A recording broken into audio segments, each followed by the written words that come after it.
This is NHTV2, North Haven Government Television, a service of North Haven Community Television.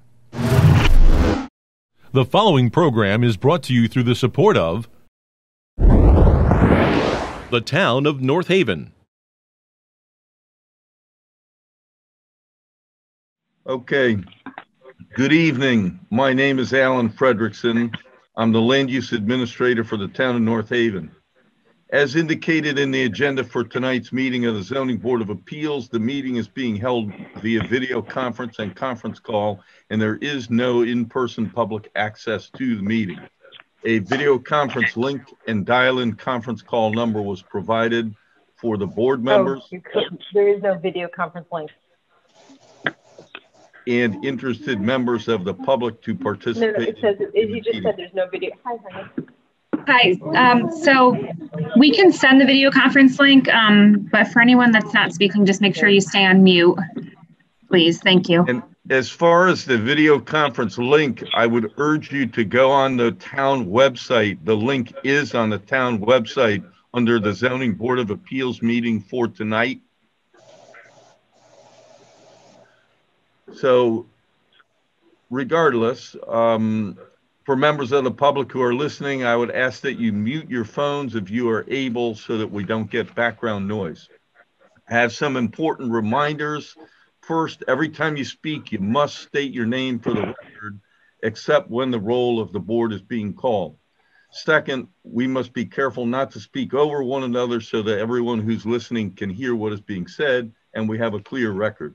For this reason, when it comes time for the board to comment or to ask any questions of any of the presenters and also for the board to vote, I or the chairman will call the roll of the board. Also, when it comes time for members of the public to comment, again, you must state your name and please spell your last name so it's properly recorded and also provide your address.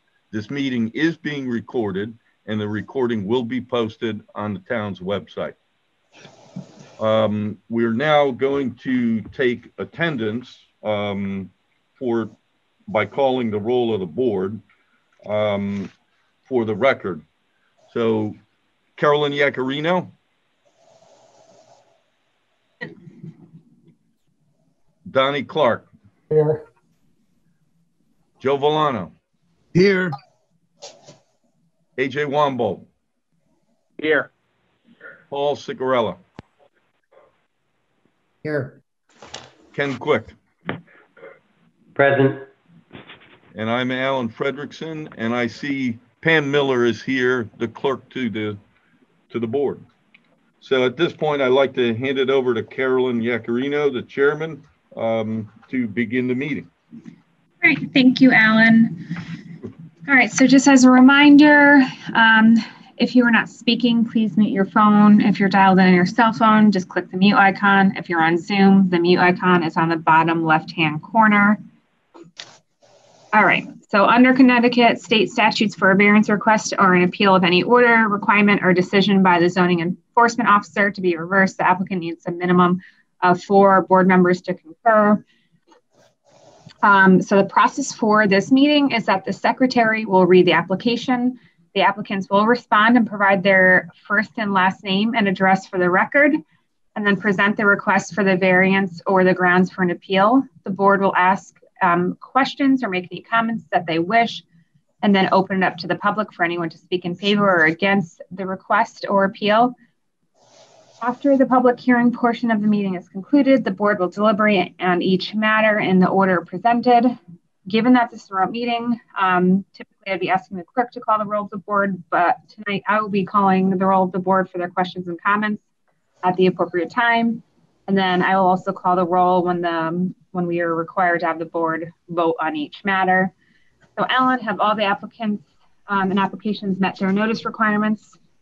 Yes, they have. The one change I would say, an exception to that, is that item number 6 involving 115 Ridgewood Avenue will not be heard tonight. There was a flaw in their notifications.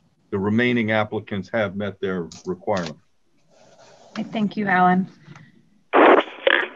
All right, would the secretary read application the A2W-20-02?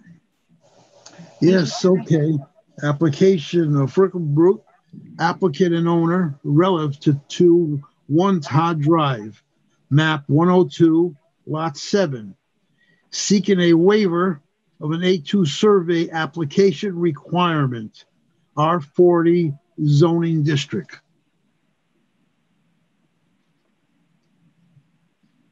All right, thank you so much.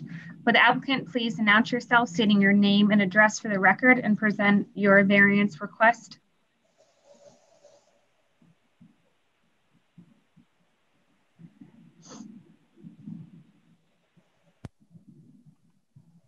If the applicant is here and you're on mute, just please remember to unmute yourself and then state your name and address for the record and your request for an appeal.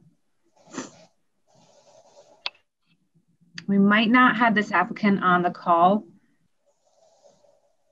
I'm just going to ask one last time before we move on. I don't see anyone waving their arms trying to get on, so yeah. Okay. Maybe we pass it for now and see if they join us at the end. Perfect. Okay. So Joe, can you move on to the second application? Yes, 20-16, application of EDC Properties, applicant and owner, relative to 2 Blasto Avenue, map 36, lot 37, per section 8.3.3.1, requesting an approval to enlarge an existing non-conforming building, IL 80 zoning district. Okay. Would the applicant please announce yourself by stating your name and address for the record and present your variance request? Sure. Jim Preddy, Criscolo Engineering, 420 East Main Street, Brantford, representing EDC Properties for 2 Grasso. Can I share my screen? It's probably the quickest way to do with this. Yes, definitely. So this is the property in its entirety. It's kind of an odd shape here. It's about 2.7 acres at the corner of Grasso and Sackett Point Road along here. There's an existing building here that's, I believe, about 6,000 square feet, middle building. And then there's a small little building here that's just over 1010 square feet. And this is the building in question or under the application.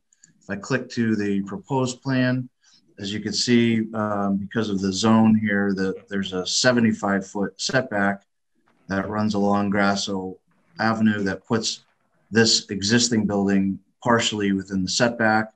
The proposal is to modify the attic space into an actual second floor space. So we're not increasing the footprint at all, but they are taking advantage of another, I think it's not about 975 square feet on the second floor. If I can, let's see. I can't see the top of my thing. The architectural plans look like this. This is very residential in nature. It's a gable roof with some dormers on the front and back. The ground floor plan, second floor plan, basically this will be an office space for the owner. And just as a point of reference, this is what the building looks like now. So again, the footprint isn't changing because there's already quite a bit of floor area there, but the roof line is changing to take advantage of the office space. And in the background is the metal building that I mentioned on the other part of the property. And so we're looking for approval to modify or increase an existing non-conforming structure. And I will take any questions. All right, if we have any questions or comments from the board, just please state your name and address for the record. Yep, so April, if you want to speak on the application, you just have to state your name and so full name and address for the record, and then you can make a comment. But we just have to, I'm going to ask the board first, and then we'll move on to the public.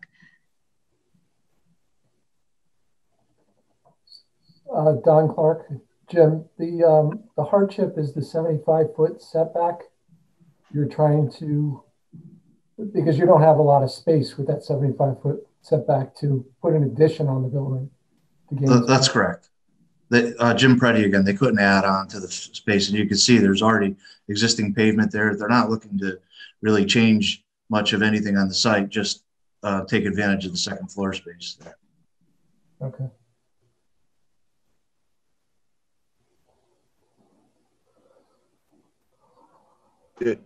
Donnie, this is Alan Fredrickson. I just wanted to provide a little bit of a slant on this, in that according to 8.3.3.1, they cannot enlarge this non-conforming building without your approval. Right. I don't believe they need or require a hardship to be proven. I think it is in the purview of the board to approve it on good judgment or what have you, because it makes sense, or for whatever reason is in your prerogative, but not necessarily proving a hardship. And that's where I was going with that, without saying it. Fair enough. So thank you for the clarification. Alan, AJ Wambold. In that area, are there other structures with a second floor? I believe I went by, and across the street was the brick building. Does that have a second floor as well? I guess you have, Alan Fredrickson, there's a variety of existing structures that are in there. You have some residences, a mix of two-story residences along Saca Point Road, possibly even 2.5-story residences in there that have some good height. I think, oddly enough, across Grasso is flight support, and flight support is most likely 1 story, but it's industrial space that is much taller than a standard story per se. So got it. You're probably somewhere around 20 feet in there. Mossberg is a similar situation. Again, I guess this property has a lot of frontage. Mossberg is at points multiple stories, but by and large, it's just taller stories. And you know, I read it in the application, but the footprint is not going to be expanded in any way, correct? Jim Preddy again, that's correct. Thank you. And Don Clark, the height of the present building compared to the height of the new second floor is approximately?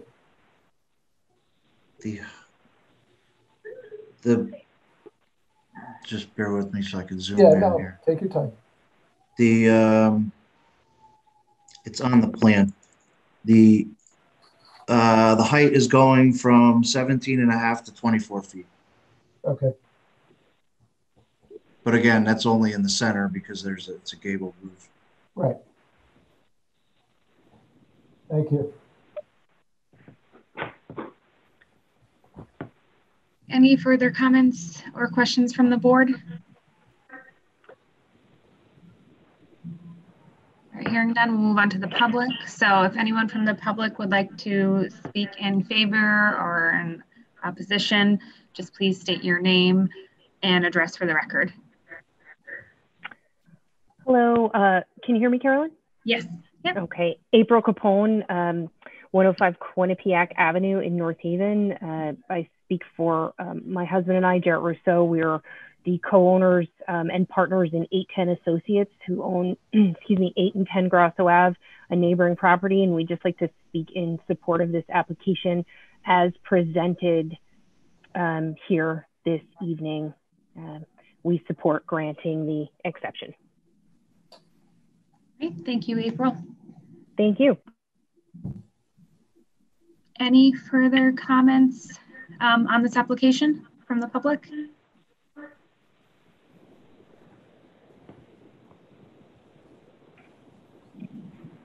See someone trying to come in.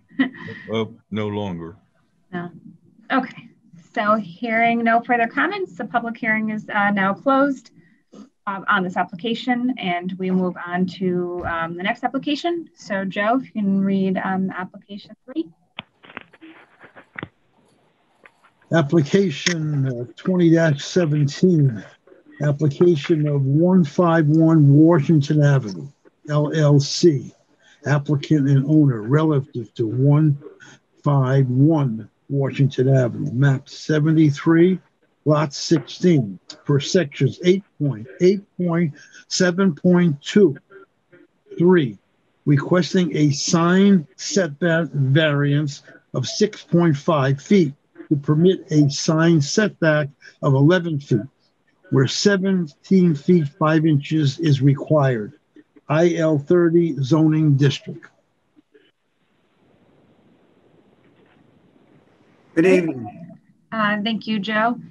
So, yep. So will the applicant just please announce yourself, stating your name and address for the record, and present your request?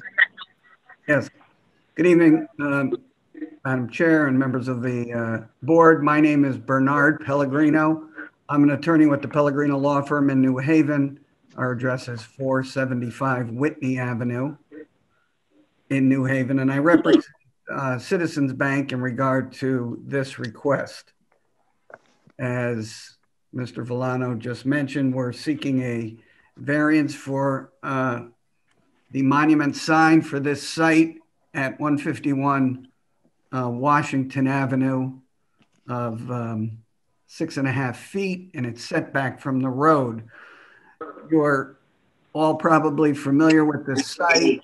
This was the old Glory site, which has recently been redeveloped by the bank to relocate its branch in town to this particular site. And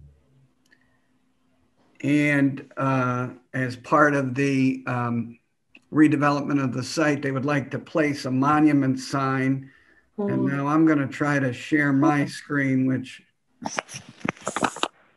is always an adventure. So do I have that ability, Alan, to share my screen? Yes, you should have. Yeah, on the bottom bar, it says share screen in green. Yes. So I got it. And of course, I don't see the documents. So that's typical. Let's see. Nope.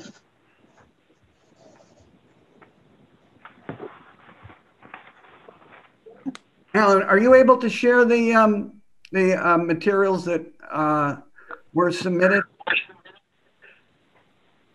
Yeah, if I don't know if you said Carolyn or Alan. I said Alan, but if either one of you could, that would be it. I'm not sure. I'm working off of a laptop in a different location. I may be able to do it. It might take me a while to do that. Bernie, if you can just send me a copy, I can share it easily. I just don't have electronic copies. I have all printed copies in front of me. Okay. That's probably easier said than done as well from my location. But do all the members of the board have the printed materials? Yes. Yes. Yes. Okay. So I'll just go off of that. The sign is fairly recognizable. It's their Citizens Bank, their standard monument sign. You see a silhouette of me standing handsomely by the sign there on a side view. It's essentially 5 by 6, so it's 30 feet. The regulation requires that the sign setback be 17.5 feet. We're only able to do 11. if you look at the second map, which is the one that shows the island there's an island that's been constructed by the driveway to the north end of the site. And there's a beautiful tree that is at the end of the island. That tree poses the hardship to comply with the regulation between the island configuration and the existing tree and other planted shrubbery that adorns the new entrance to this handsomely redeveloped site.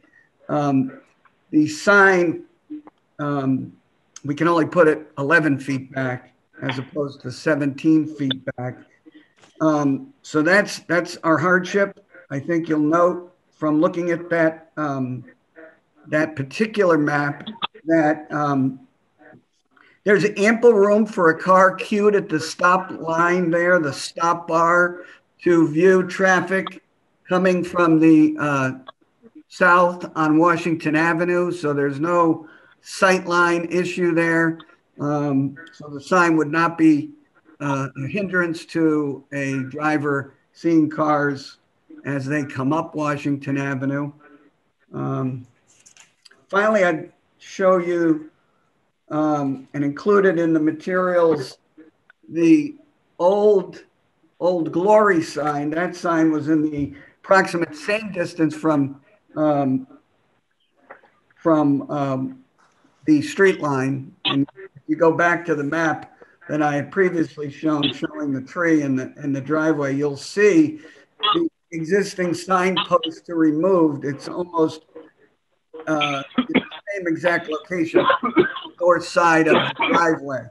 So that sign was even larger than the proposed sign. It was a pylon sign as opposed to a monument sign. So all in all, the new proposed sign is certainly less non-conforming than the old existing Glory sign. So between the tree, the fact that the sign swap is a beneficial to the neighboring environs, does not pose a negative impact on drivers viewing traffic to the south, we would respectfully request that you grant this modest variance tonight. Happy to answer any questions. Thank you, Bernie.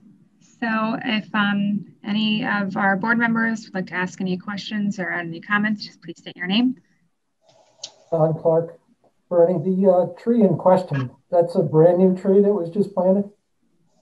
It is a new ornamental tree that was planted as part of the site redevelopment. It replaced some old trees, but yes. Okay.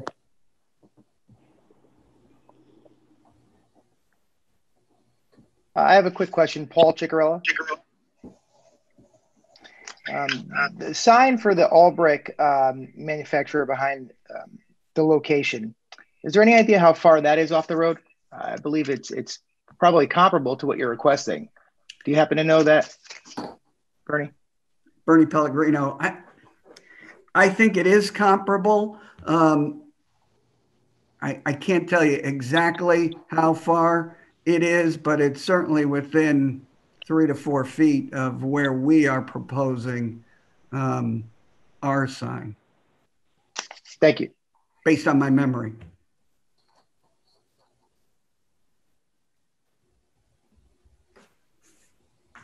Any further questions from the board? Yeah, I have a question, Joe Volano. I think that when I was out there today taking a survey, the other sign that's supposed to come down is already down. Sorry. And where this is going to go, it's only one car length off of where the property line is. I think it's a little still too close to the property line in the front. Is there any way, Bernie, that we could, meet you halfway? Not the full, 11 feet that you're looking for. I know we have a tree back there, but still there's room to go in and out a little bit. This is Carolyn Iacarino. Just to piggyback off of that, could the tree be moved to help meet us halfway? Bernie Pellegrino. I don't know. I'm sure anything can be moved. I'm not an arborist, so I don't know what the root ball of that tree looks like, and I don't know what the impact of removing or moving it back.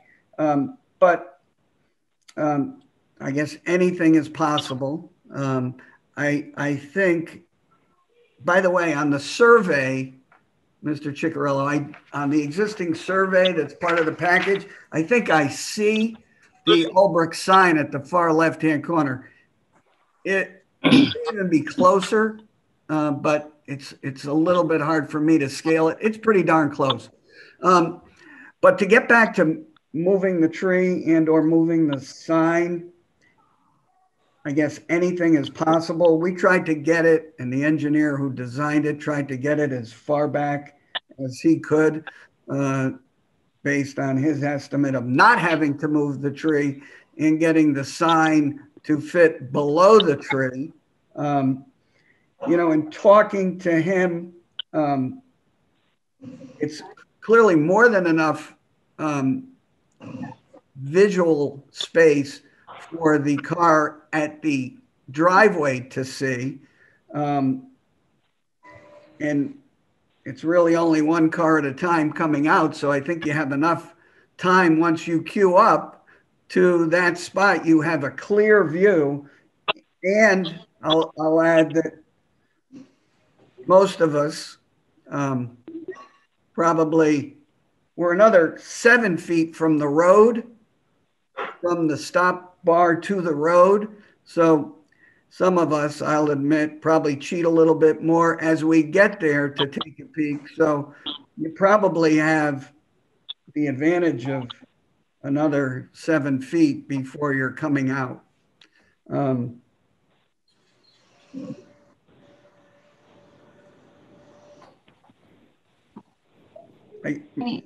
Maybe we could get it back another foot. I don't know, and maybe not have to move the tree.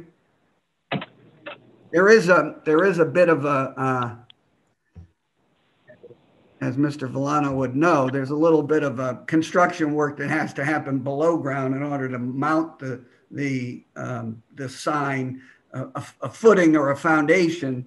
So that's where I think the engineer was trying to be cautious as far as potentially having an impact on the tree, because you do have to go down, set the footing and the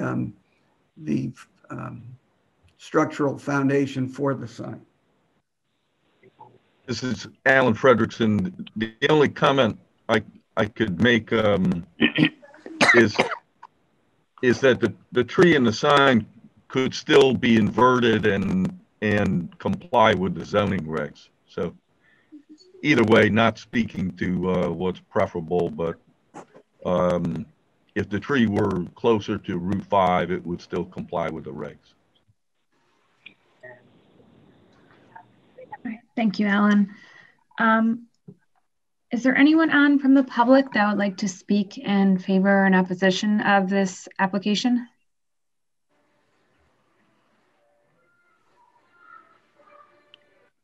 All right, hearing no further comments, we will move on to the next application. So Joe, can you read application number 4? Yes, application 20-18. Application of Kishore Patel, applicant, North Haven PP LLC, owner relative to 356 Washington Avenue, map 85, lot 32, per section 8.10.3.1, requesting a variance of 240.6 allowed a liquor permit within 259 1.94 of a school where 500 feet is required. CB 40 district. Thank you, Joe. Would the applicant please state their name and address for the record and present your variance request? Yes, good evening, Madam Chair, members of the commission. For the record, Bernard Pellegrino. I'm an attorney with the Pellegrino Law Firm with an address of 475 Whitney Avenue. And I represent the applicant and property owners relative to the present application. Property in question is 356 Washington Avenue. You're familiar with this site probably as the old Party City building. It's right on the corner of Temple and Washington. Our client is under contract with the owner to purchase that property, contingent upon getting all of the necessary zoning approvals to do so.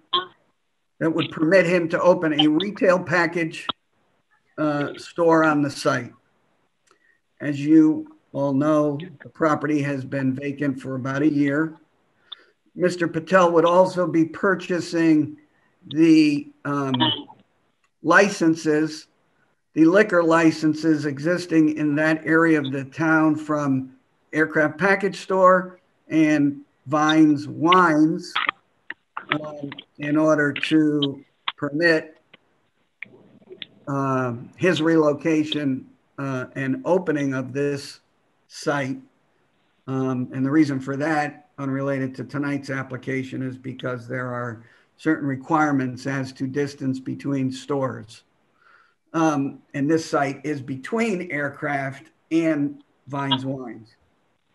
So our client and his ownership team are looking to make a significant investment in our town for the redevelopment of this site. And we're seeking a variance of section 8.10.3.1, which requires a 500-foot separation distance from various types of uses. In this case, 500 feet from the ACES school, which is located on Temple Street at 31 Temple. The regulations measure the separation distance from property line to property line. And our site, as I'll show you in a minute, is 259.94 feet from the property line, the closest property line of the Temple School, the ACES school on Temple Street. I refer to as Temple Street School from the good old days. I'm going to share my screen, and I think I have it queued up this time.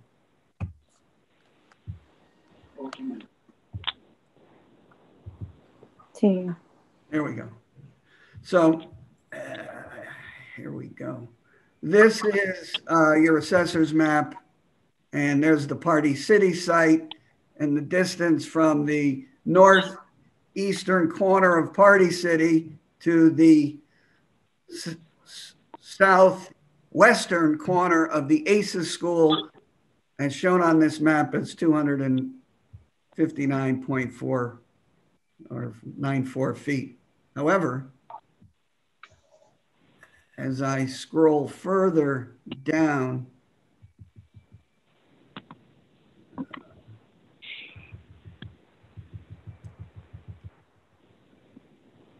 here's the school, here's the driveway to the school, here's our site. The actual walking or driving distance is over 800 feet.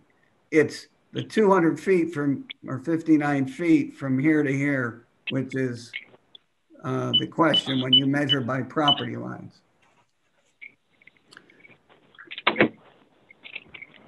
The request for the variance is essentially based on looking at the rationale, if you believe in the rationale that supports the separation distance under this regulation, is to limit the interaction between a site where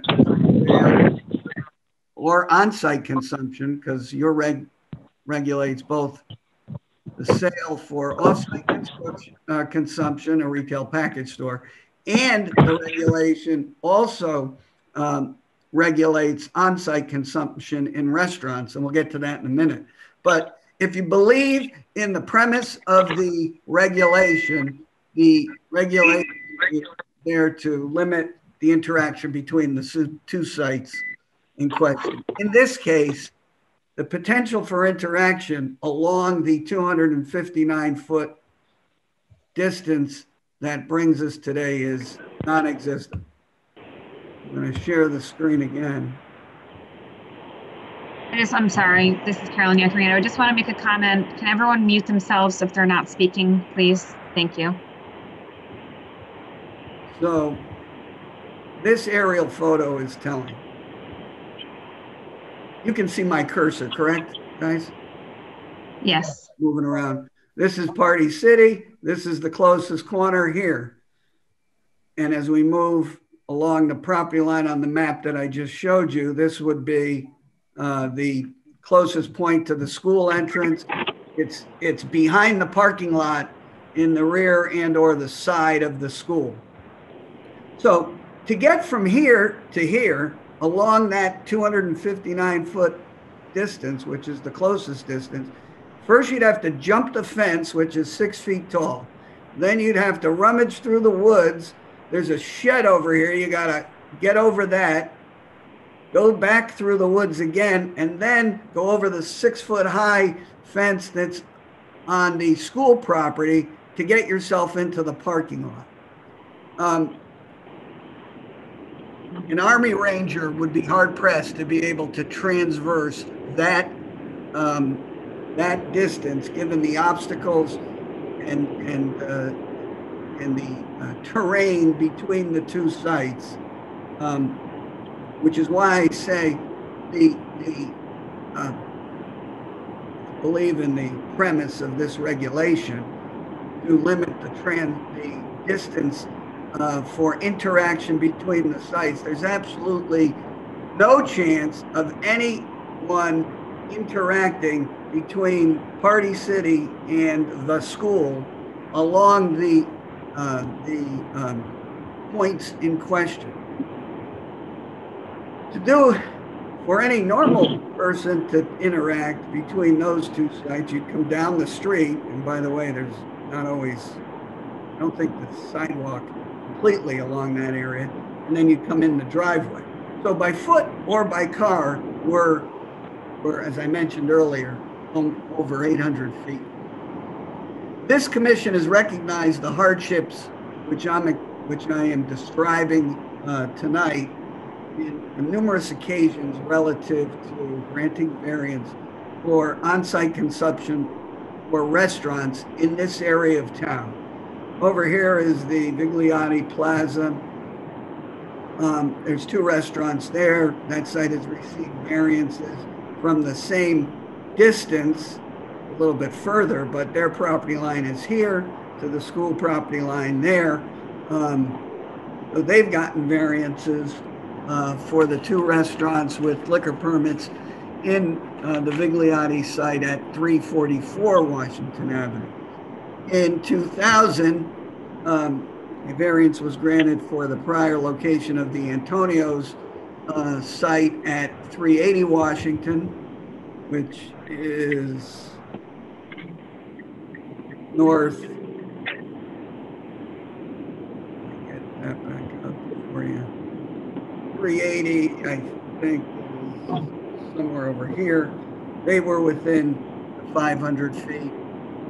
The bar is directly across the street from us. They, I believe, received relief, or a prior owner did, because they are within 500 feet. Down the road a bit, all of those sites are within 500 feet and receive relief for on-site consumption, liquor permits and restaurants. A couple of years ago, the Adelphia Diner, which is north of the map up here, received the same variance for consumption given its location to Quinnipiac University. I think it's also noteworthy that the aircraft package store, which is right here, which would be eliminated by virtue of us receiving all of the necessary permits, is actually about 218 feet from the school, and that has been there for as long as the school has been there, as far as I can tell, without any injurious effect of the fact that that package store is within 500 feet of the school.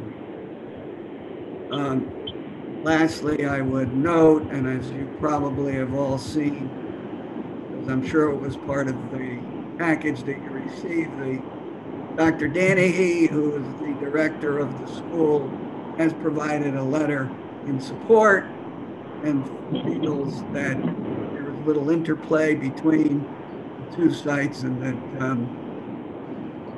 he would prefer having a business located on that property rather than it being in its current state of non-occupation. So I think there are certainly hardships presented by the application of this regulation on this site. I think this commission has recognized those same exact issues in previous applications that have come before this board over the past 20 years with the various restaurants that I mentioned, all of which have been successful, none of which I am aware of, and I've lived in town all my life, have had any potential adverse effect between the restaurants in question and any members of the school staff, students, or otherwise. So based on all of those factors, we would respectfully request that this case, modest relief that we've requested, be granted. Thank you. Thank you, Bernie. So whoever's dialed in from, I think they just went on mute. I was going to say the 415 number. I was just going to ask if you can mute your phone because it sounds like you're driving. There's just a lot of background noise. All right, so I want to turn it over to the board. So if anybody from the board has any questions or comments, please state your name first and then make your comment.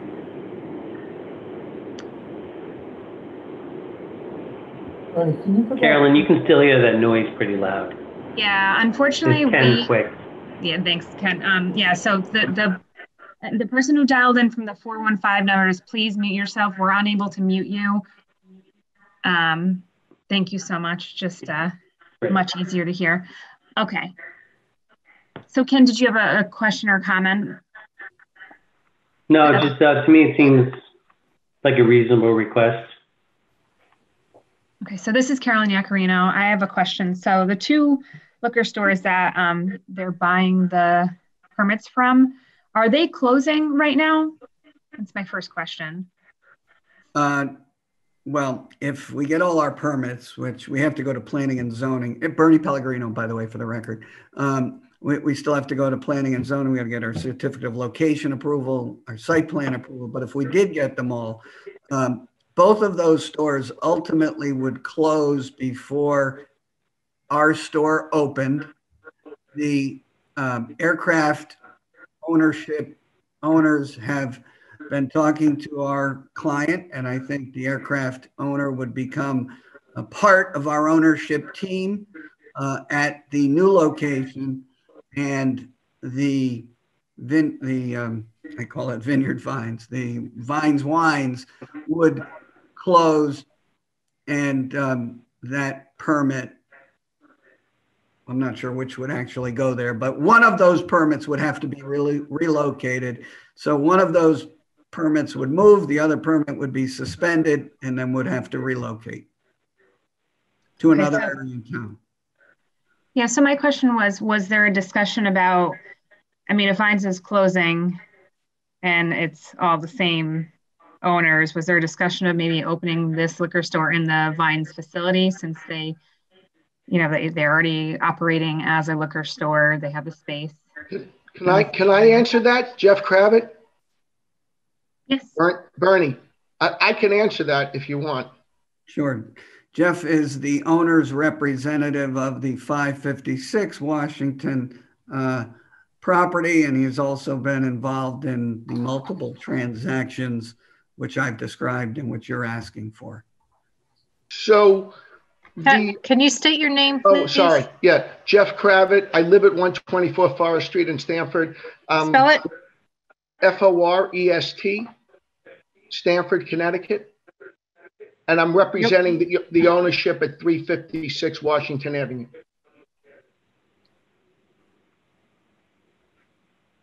Okay. Is that, Pam, do you need him to spell his first and last name as well? Yeah, last name, please. Okay. Jeffrey, am I good on the name? Yeah, just spell your last name, please, for the record. Sure, Kravitz. Kravitz, V as in Victor, E-T. Thank you. So, and again, I'm a commercial real estate broker here in Connecticut for the last 20 years. The ownership of that liquor store, her father also owns the shopping center. She's a teacher in the North Haven school system, is very, very tired. All she wants to do is go back to teaching. And when Mr. Patel came to her to buy the license, she was absolutely thrilled. And her father, who owns the center, said, honey, if you want to, close the store, it's fine. We get it. And he didn't want to run the liquor store either. So it was a very happy day when we came to them. So my question is just, what was the roadblock on opening this newly proposed liquor store in the existing Vines facility? I'm not talking about the existing daughter. It's about the size. It's about the size. You would not, the whole purpose of buying these licenses and combining into one store is to make one bigger store. Thank you. I just want a little clarification on that. Sure. All right, so the rest of the board members, state your name. If you have Don, did you want to see that exhibit back up? Did you have a question? Were you asking? Yeah, the letter that you received, because we didn't receive that in the packet. Which one? The one from ACES. Oh, the ACES letter? Yes, please. Just sure. For 2 seconds. We just didn't get it in the packet. Oh, that's a shame. Yeah, I'll put it back up and you can read it. Yeah, I was almost through it. I just didn't. Sorry. Is that enough, right?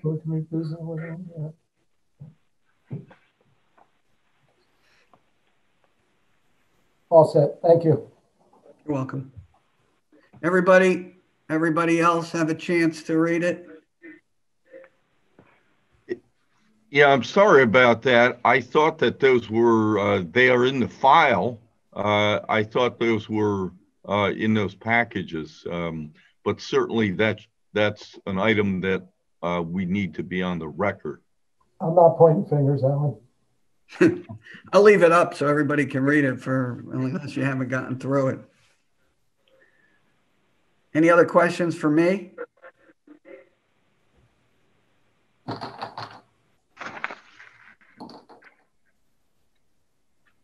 Paul Chickrell. Bernie, can you just scroll down so I can see the name on the letter? Yeah, it's Thomas Danahy, Dr. Danahy, ED. Thank you. You're welcome. Okay. All right. If we don't have any further questions from the board, we'll open it up to the public. If anybody from the public wishes to make a comment in favor or in opposition, once again, to state your name and address for the record. Jeff Kravitz, can I jump back in there? I sort of had a little bit more other than the color on the liquor license that I wanted to share. Yep. So, when you talk about hardship, it's sort of my middle name in my day-to-day life. I represent retail tenants throughout the state of Connecticut, and that's for the last 20 years. And most of my day is calling up landlords and asking for rent reduction and some kind of break. And if not, we're going to close. And it's a really hard part of, being in business today is that, how do you stay and what kind of break you're going to get? And, for this particular property, it was happening pre-COVID. And the history of this property is this was a blighted furniture store.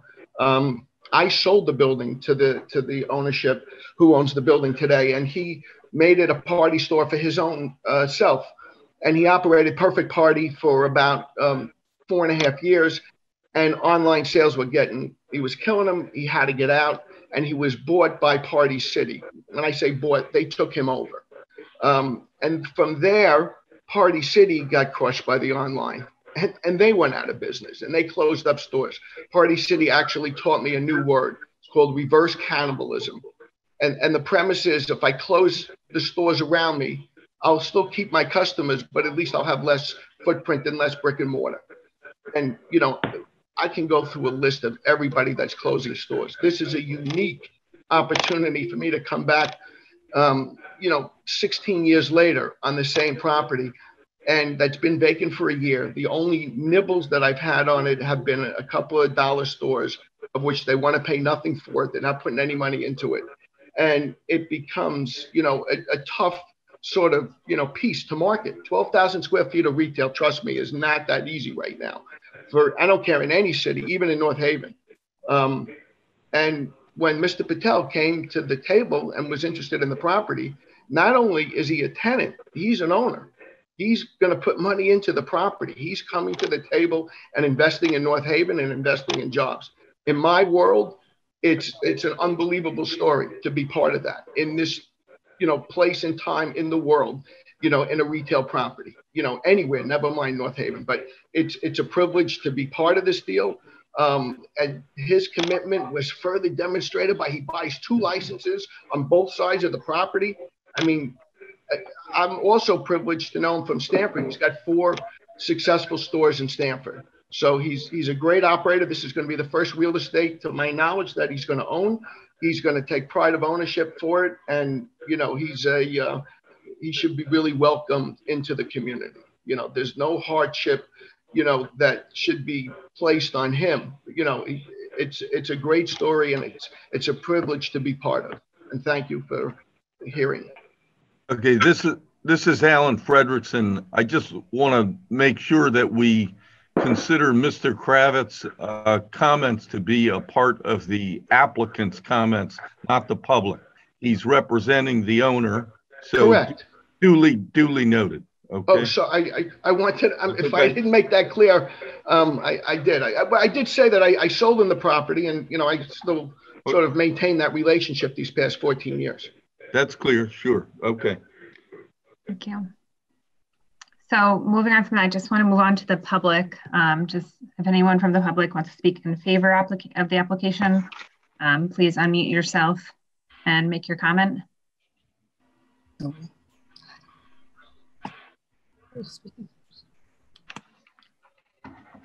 right, if anybody from the public wants to speak in opposition to the application, just unmute yourself, state your name and address for the record, and make your comment, please. Hello. Hello, I'm Sachi Patel, Patel, from 11 Revere Road in North Haven. Okay, thank you. I'm speaking on behalf of my parents, Bob and Naveen Patel. We are the owners of Candid Cleaners as well as Candid Wine and Spirit, which is located at 494 Washington Avenue. We are objecting the variance and the proposal of a new liquor store entering the town of North Haven. My husband and I, speaking on behalf of my parents, have lived in North Haven since 1981. We bought our first home in 1995 and have owned Candid Cleaner since 1988. We live and do business in this town, and over the years, we have come to know many town residents who are not only customers, but lifelong friends. The town has supported us for many years by allowing us to make a living and raise our family here.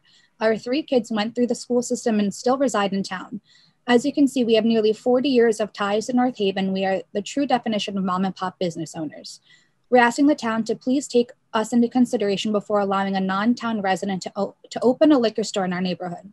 By allowing this, it will take away from the livelihoods of already existing liquor stores in the area. The new store does not face any hardships by coming into North Haven, but the existing business as well. We have supported this town and hope the town will continue to support us. Great, thank you. Does anybody else from the public wish to speak in opposition and state your name and address for the record, please? Hi, my name is Manish Patel. Patel. I've been resident in North Haven for 5 years. And let me tell I'm you, so sorry. Can you just say your address first? I'm sorry. 2221 Avalon Haven, Avalon Haven Drive in North Haven. Pam, you good? Yeah. No, I'm sorry. Can you repeat that? It's 2221 Avalon Haven Drive, North Haven. Thank you. Sorry, we just moved in. That's why we used to live on 5 Hunting Lane, and we just transferred here in North Haven again, same town. That's all right, so great. Everybody's talking about here, the large building, renovation, tax, great. 12,000 big liquor store. That's what North Haven wants right now. Let me tell you, North Haven town has been drinking residents are exactly going to drink same way. 2 liquor permits going to dissolve in 1. Having the big 12,000 liquor store is not going to serve nothing but extra consumption, which town of North Haven doesn't want it. We are going already in such a tough time of COVID-19. Alcohol consumption already has been up 40% in this depressed time. North Haven town already have a big liquor store to begin with it. 12,000 liquor store is not a good news in North Haven. Do you really think dissolving 2 liquor store, 12,000 liquor stores is going to generate any kind of extra revenue? Sorry, 12,000, 12 square footage. Extra, we know what's going to happen. Whoever's been drinking in 2 different facilities of liquor stores going to drink in 1 large liquor store. Yes, people are going to drink more. Yes, North Haven town's going to, how town's going to generate a value? Except the 1 building of the real estate tax. 12,000 liquor store, this is what not the North Haven want. 1 large liquor store has been good enough. So I will really request you guys, let's just small moms and pops liquor stores to be survived than having somebody never been in North Haven for anywhere at all, just been coming in here, buying a 1 building and killing a small moms and pops liquor store. I'm completely opposing this variance to be happening. There is a reason that variance been happened to begin with it 500 feet away. Now, however, Mr. Law is going to defend it whether you jump or not jump. Variants are variants. They are here to begin with it. And secondly, our town doesn't want a large box, big liquor store. Thank you. Thank you. Anybody else on from the public that would like Yes, it's me. It's me, Fakhra from 1 Todd Drive, North Haven. A2 survey waiver. Yeah, so we will come back to that. I'm sorry, we announced it earlier in the call. We'll come back to your survey waiver after we're done with this application. Okay. Thank you. I'm sorry. Thank you.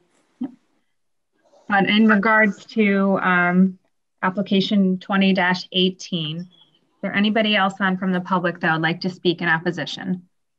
Yes, Madam Chair, I can wait if there's someone ahead of me. Is it my turn? I think, yeah, just state your name. Sure. My name is John Parisi. I live at 25 Tokenique Drive in North Haven. I practice with Porto, Parisi, and Caldwell in Hampden Center. And I'm here representing my client, Nick Conti, the owner of Save Right Liquors, located at 117 Washington Avenue in the North Haven Shopping Center. Sorry, John, hold on 1 second. Does everyone please mute your phones?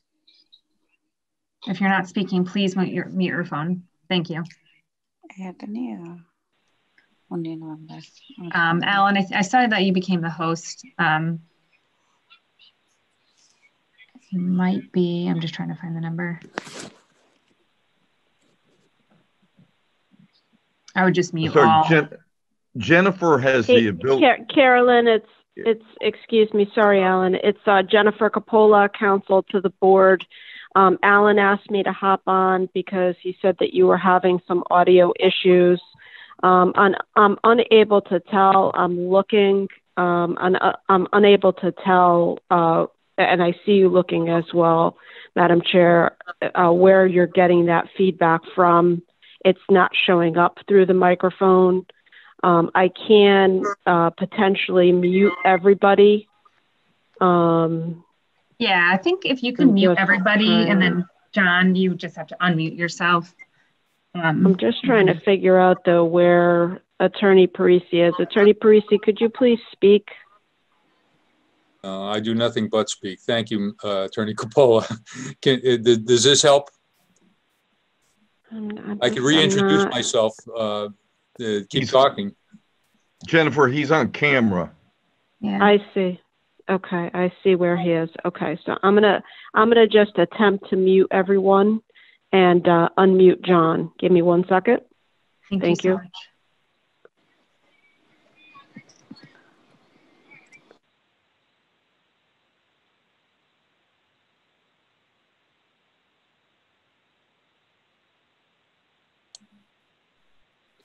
I just unmuted myself. Is that helping? Yep. Yep, okay. You can continue now. Excellent. Thank you. This would have been helpful during the presidential debates. I am going to, unfortunately, it's past my grandkids' bedtime, so I'm not sure I'm going to be able to get this share screen to work, but I'm going to try. Let's see. Can you see what I just put on the screen? Yes. Excellent. Yes, John, we can. Okay, I can't see myself, but that's okay. I see enough of myself. I'll be making reference to this. Incidentally, this is a package of multiple pages, all of which come from the North Haven zoning regulations. So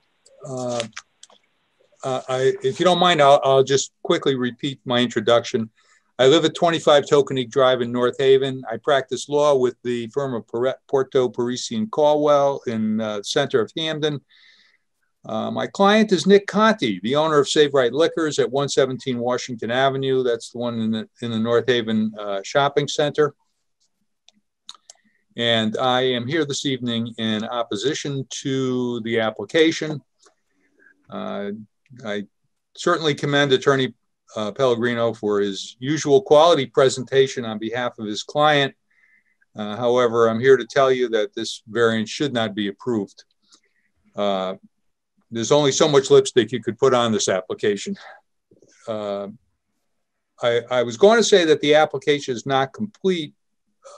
Now I'm going to switch it to premature because the screen that's up now, I refer to 810 3.5, which refers to the 1500 distance between retail package stores. I think Mr. Pellegrino explained that. However, my client, Mr. Conti, is going to be speaking later, and he is checked with the Liquor Control Board, and I don't think there's any applications to transfer any permits up there on behalf of the applicant, Mr. Patel. So at best, this application is premature, and at worst, they didn't apply for the necessary variance of section 8.10.3.5. I'm sorry, 3.3. And he accurately pointed out that both Vines and Aircraft Package Store are within the 1,500 foot requirement from the property at 356 Washington. Also, he did not request approval to expand the non-conforming use as required by section 8.3.1.3 of your regulations.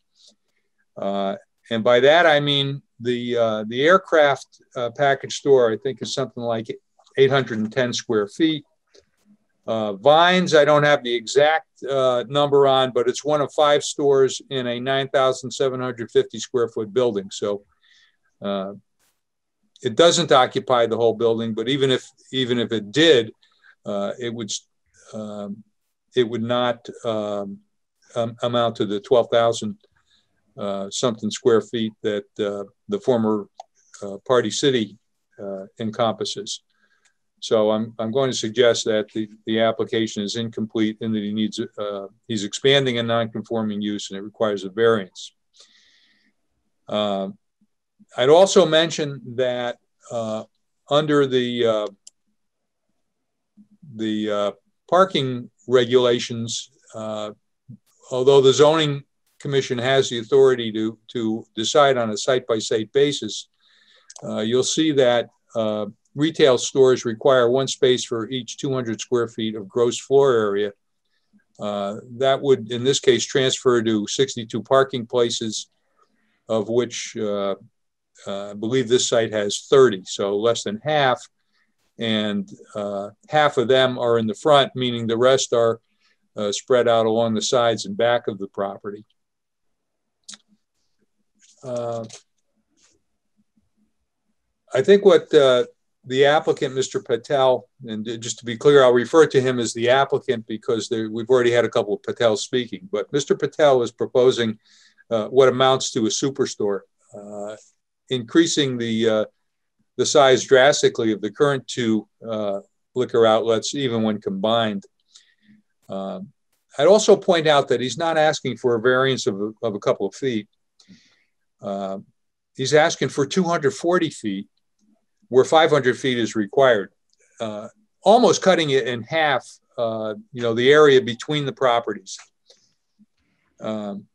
Although the statement of hardship attempts to use a different yardstick, namely travel distance, your regulation could not be clearer.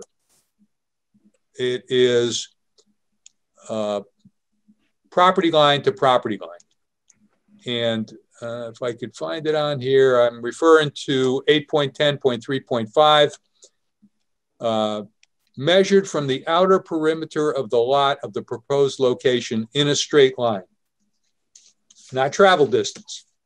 You don't get to use a different yardstick because the travel distance is different. You don't get to use a different yardstick because there's woods in the way, and you don't get to measure differently if there's a fence in the way. It's 500 feet. He doesn't have 500 feet. He has less than 260. So let's take a look at what the claim of hardship is. And I've read the statement many times, and this is what I came away with. One, the building has been vacant for some time. I don't know what some time means. Apparently it's a year. However, the application of it also has to be that the application of the regulations presents the hardship that justifies the variance. If anything, I think as Mr. Kravitz pointed out in great detail, and I think Mr. Pellegrino agrees, this is an economic hardship. And an economic hardship, as our courts have stated over and over again, do not justify a variance. So what do we have here? Mr. Patel wants you to find a hardship because he has to apply the regulations as they're written. He has to measure in a straight line.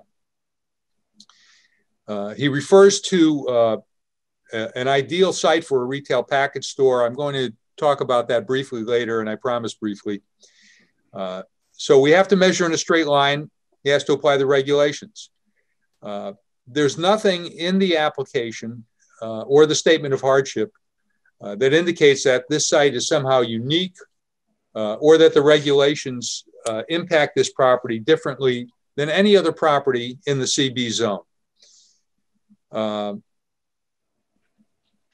We're back to an economic hardship. The current owners, these regulations have been in effect for quite some time. They're fairly common among area towns, and they haven't changed. Certainly not.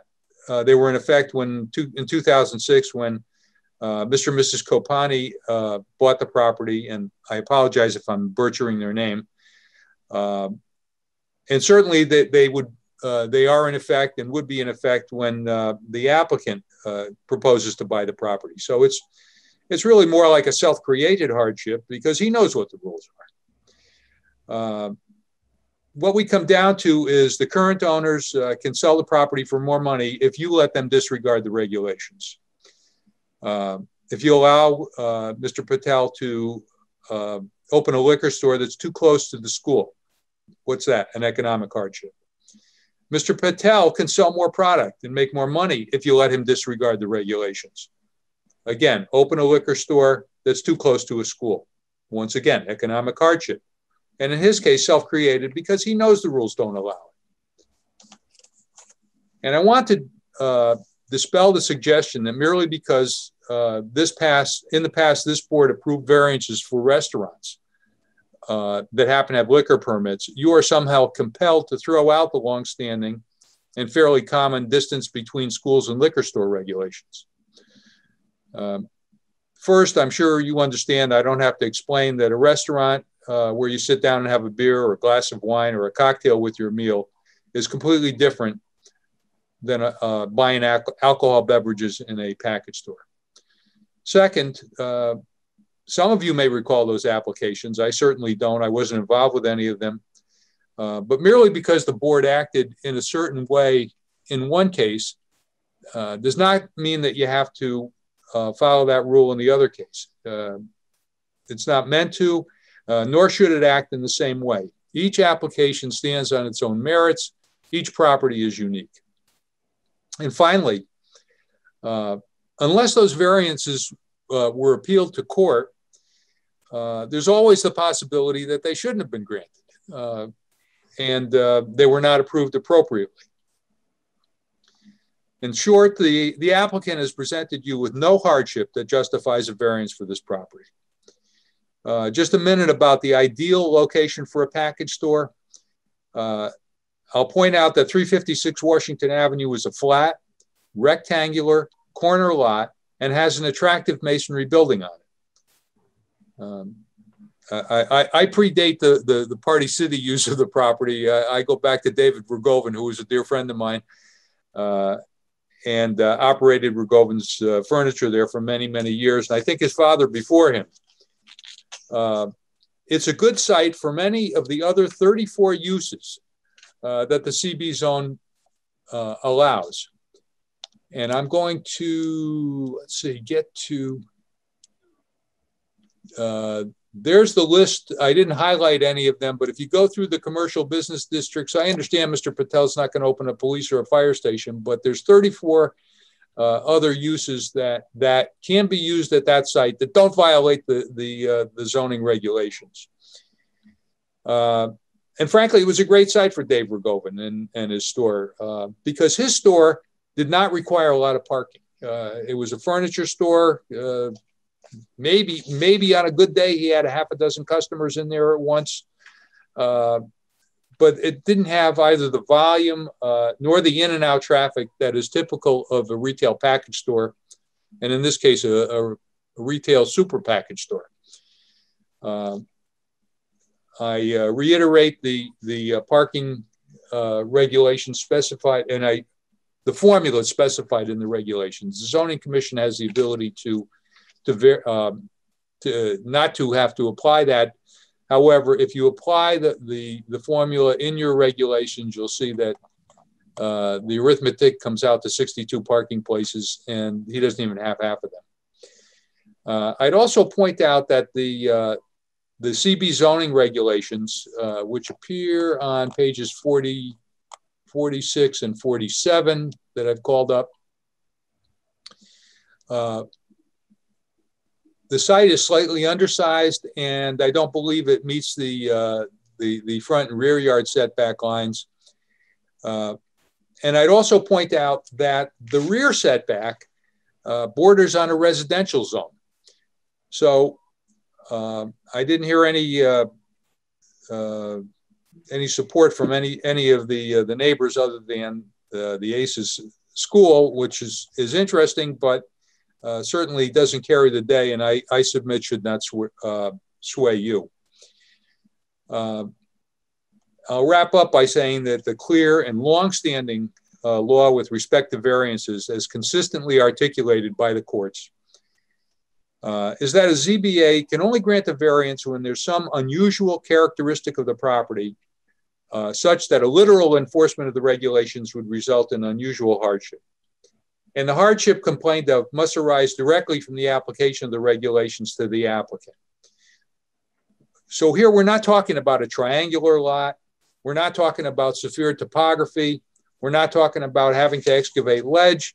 356 Washington Avenue has no unusual characteristic. It's a flat rectangular corner lot improved by an attractive functional masonry building.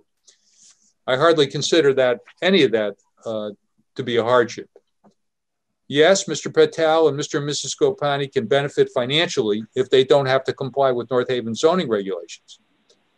But that's true of almost every applicant, and an economic hardship does not justify the grant of a variance. If this site has an unusual characteristic and not being able to make money is a hardship, I'd be hard pressed to think of a property or an applicant that would not get a variance. I'm going to refer you now to page 69 of your regulations that specifies the criteria that you're to apply. And I hope I'm not being presumptuous pointing that out to you, but there's no exceptional difficulty. There's no unusual hardship. There's an economic hardship. And I would suggest that the chair at the beginning of her questioning asked the right question. Why not go to Vines? Well, the answer is he won't be able to move as much product. So if Mr. Patel wants to bring his business to North Haven and play by North Haven's rules, I say welcome to North Haven. If he wants us to bend or break those rules so that he could sell liquor too close to our schools, I say take the business somewhere else. I respectfully ask this board to apply the law to the facts of this application before you and deny this variance. If you would like me to clarify any of my remarks, I welcome your questions. And if not, I'll thank you for your kind consideration. And once again, urge you to deny this application. And I'll mute myself. Well, I'll wait to hear if the board has any questions. Otherwise, I'll mute myself. All right, thank you very much. Thank you. So any further questions or comments from the public? Once again, just remember to state your name and address for the record. So questions or comments in opposition of this application? Hi there, Nick Conti, C-O-N-T-I, 117 Washington Avenue, North Haven. I reside at 16 Canoe Birch Court in Berlin. So yes, good evening, everyone. I was looking to also speak in opposition to this application. I'm a proud member of the community here in North Haven. I've been here in North Haven. I've owned a business here for the last 10 years. My stepdaughter goes to school in North Haven. I'm on a lease. You know, there's certain rules that all of us need to abide by. And myself, and I know the folks over at Candid and some of the other, and all the other owners here in town, package store owners, abide by those rules that have made investments in their businesses as well as the town, and we're proud to have done that. And we only ask that if anyone new wants to come into town, that they also have to abide by the same rules that apply to us. I think it's important to note that there are no licenses currently available in North Haven. There's 9 licenses allocated. I know Mr. Pellegrino has stated that he plans to purchase 2 licenses. There is no application for the sale of any licenses at the state. I checked with DCP today, and anyone can check online. There's no application there. In addition, the applicant already has 5 licenses in his name, which that is the maximum allowed by the state of Connecticut. So I'm not certain how he could have 2 more licenses. I would like actually to know that since the state doesn't allow more than 5, which he does have currently. Also, I just want to take a minute and talk about on-premise and off-premise restaurants versus package stores. There really isn't any comparison, in my opinion, nor any other organization's opinion. I had a conversation earlier this week with the director of liquor control, and although he didn't say specifically that I could quote him, he thought it was fairly absurd that a comparison would be made between on-premise and off-premise. There's rules and regulations that are very different from one to the other. even the wholesalers treat us very differently in terms of go-to-market. Insurance companies treat us very differently. Restaurants enrich and provide culture to a community. I'm not going to stand here and say that my store does that. That's what a restaurant does. That's why people go out to eat, and it's a place for them to get together, share a meal together with their families and their friends. I'm honored to be a member of the community and to run a store here. And I just want to reiterate that, you know, we abide by the regulations that the town and the state have set forth. We will continue to do so, and to let someone in that isn't doing that, I don't think it's right.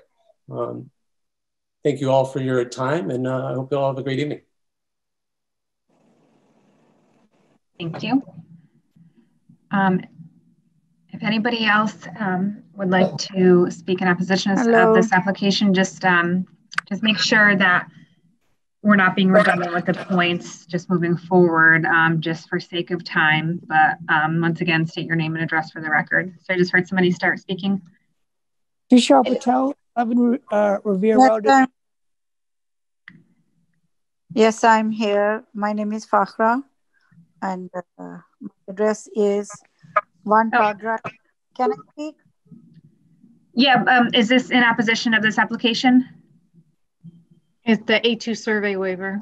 Yeah, if that, we're not on to the A2 survey waiver, I'm sorry, like we had announced that earlier in the call, so now we have to wait until the end of the call for that application. Vishal Patel, I think that I heard you start to speak, so just yes, I was saying that I am, opposed to this.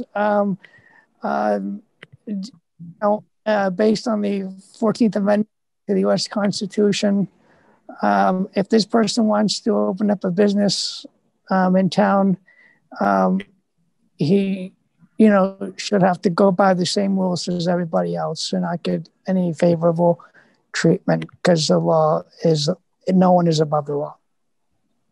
Can you just state your address for the record as well? I'm sorry, we did not catch it before. It's 11 Revere Road in North Haven. I'm a town resident. Thank you so much. You're welcome. Thank you. All right. Is there anybody else from the public that would like to speak in opposition of this application, application 20-18? Yep. This is Rati Patel, residing at 11 Revere Road as well. I'm the third sibling. I oppose this variance as well. We've been born and raised in that town, and we've supported the town supported us, and we hope that we can keep it a town with some small mom and pop shops. That's what North Haven is known for, and I hope you guys take this into consideration. Great. Thank you. And anybody else from the public that would like to speak in opposition of this application? Hi. This is Mamta Patel from 2221 Avalon Heaven Drive. My husband spoke before. I wanted to speak something, but I agree with Rati and other people that it should be helping economically to all the small business owner than going outside and bringing big. As his representative stated that he already owns 4 liquor stores in Stamford area. I think economically, he is very sound than people who are struggling here in this poor COVID time, and they really need to run their business properly. And if we allow this kind of people coming into our town, it's not justified the moms and dads stores. And I think we should support more local people than bringing somebody from outsider.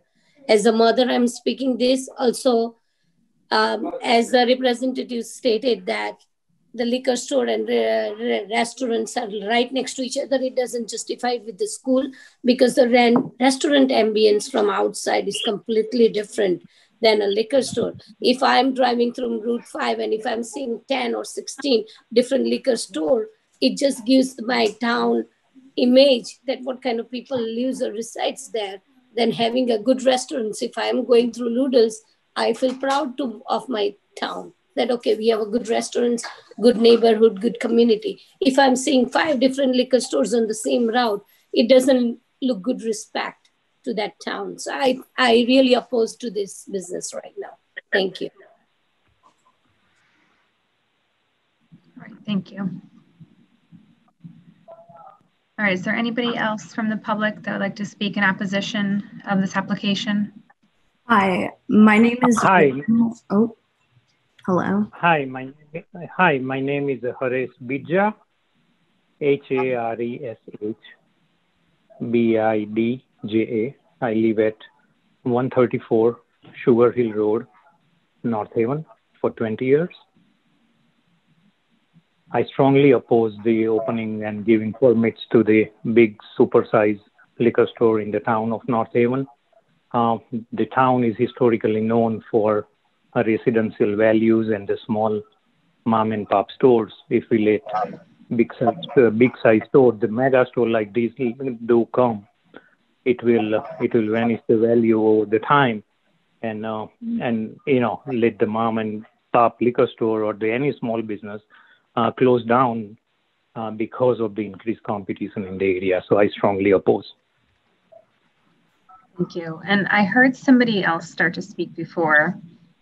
If you can just state your name and address for the record and then make your comment.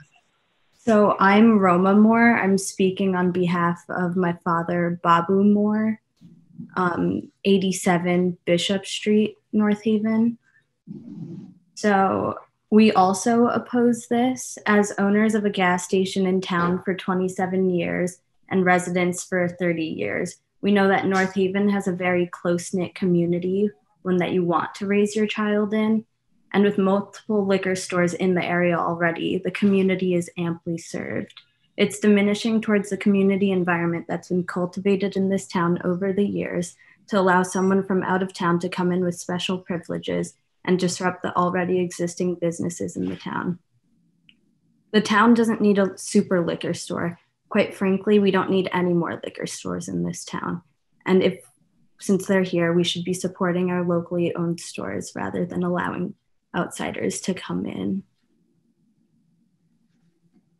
All right, thank you. Is there anybody else on the call that would like to speak in opposition? Just state your name and address.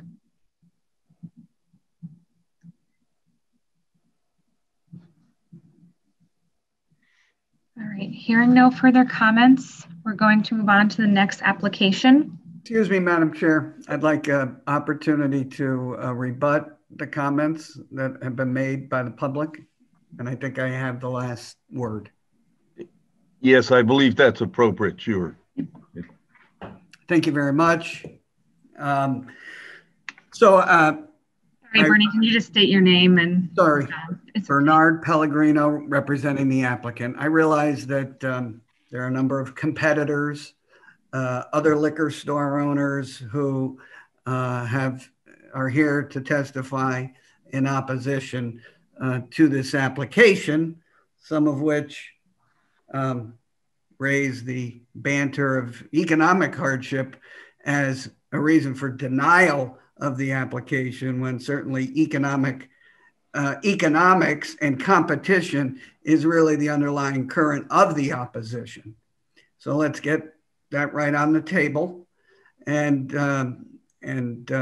I want to go back to hardship because, as Attorney Parisi stated, hardship is really why we're here.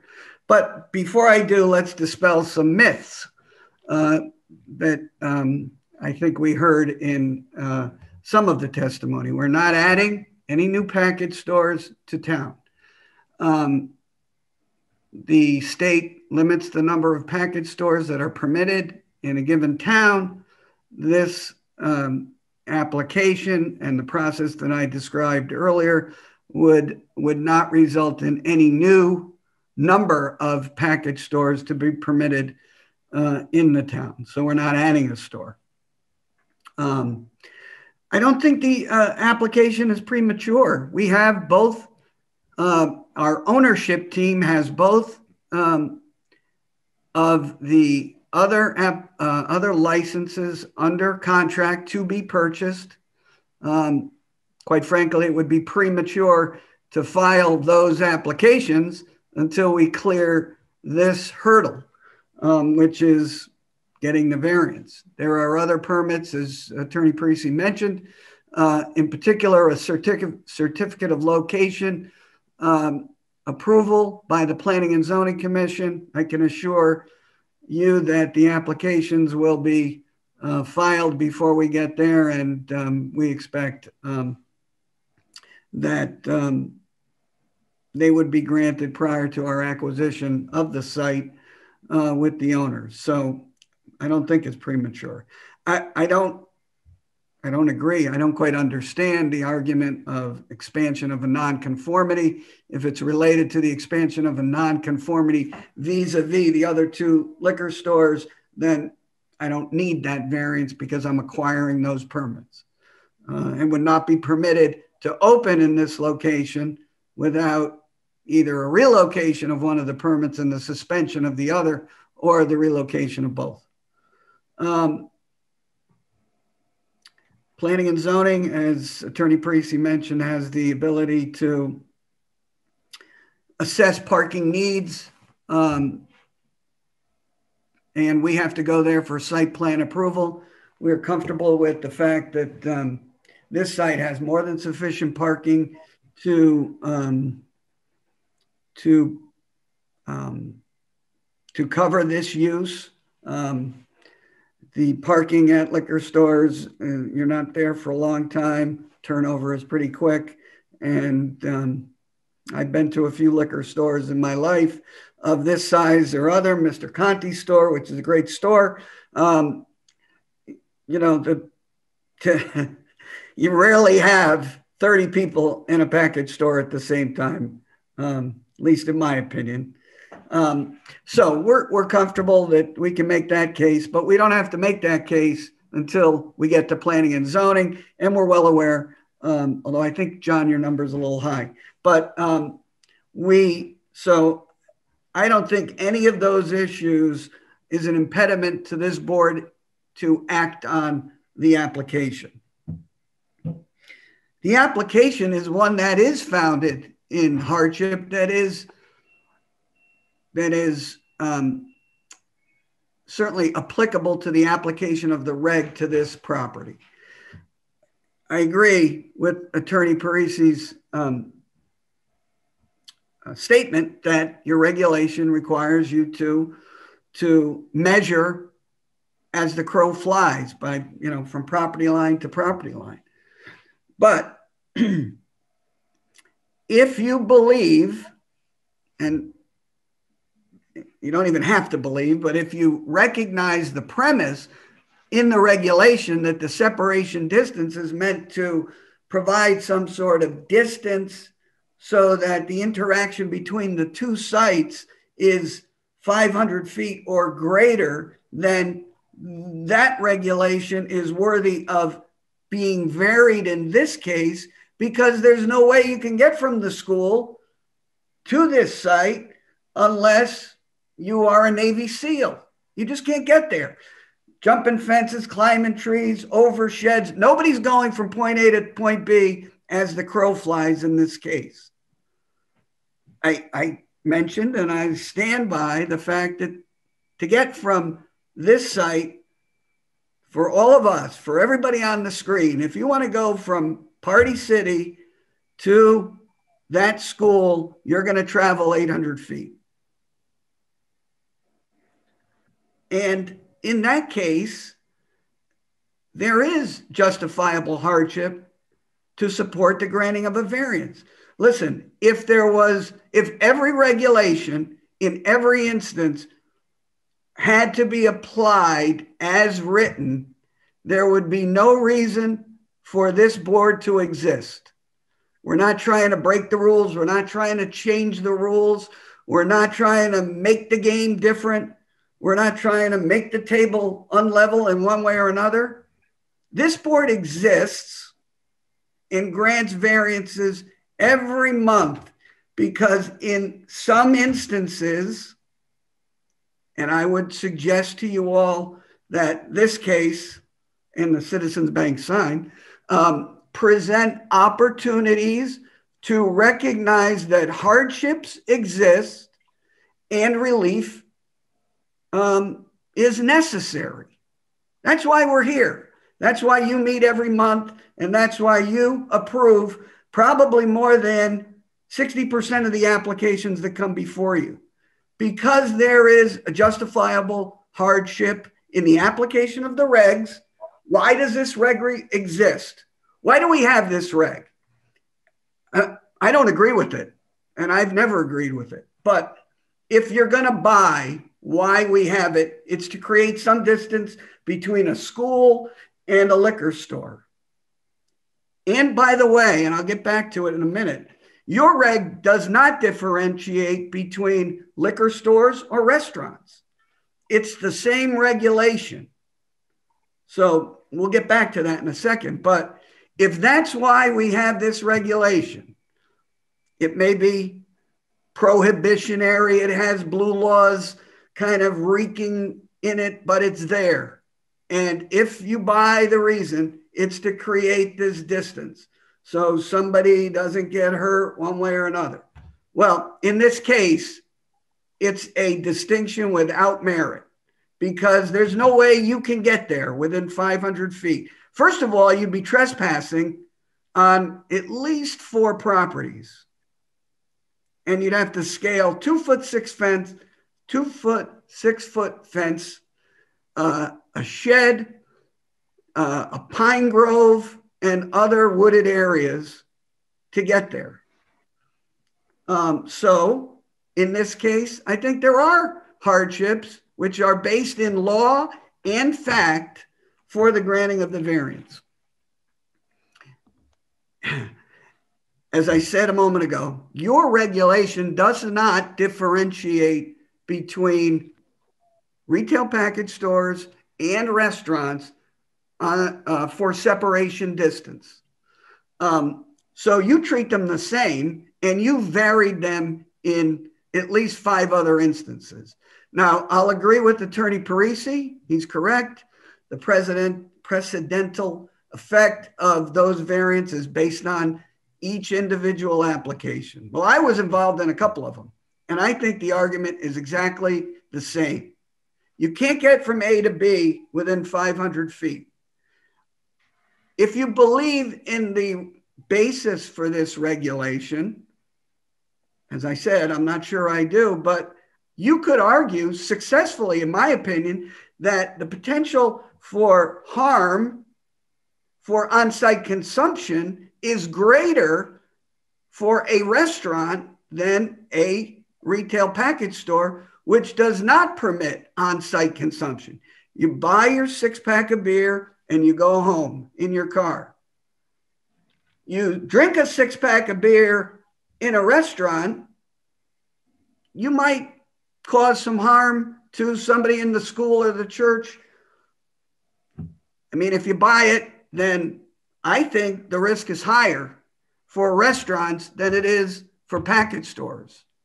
And you've done it at least 5 times for restaurants.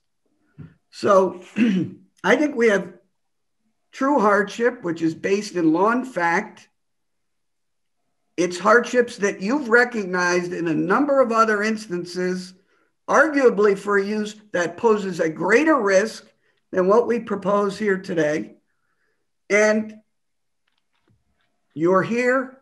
The basis for your existence is to look at situations like this, where the rigid application of the regulation to the facts and circumstances of the case give rise to the granting of a variance.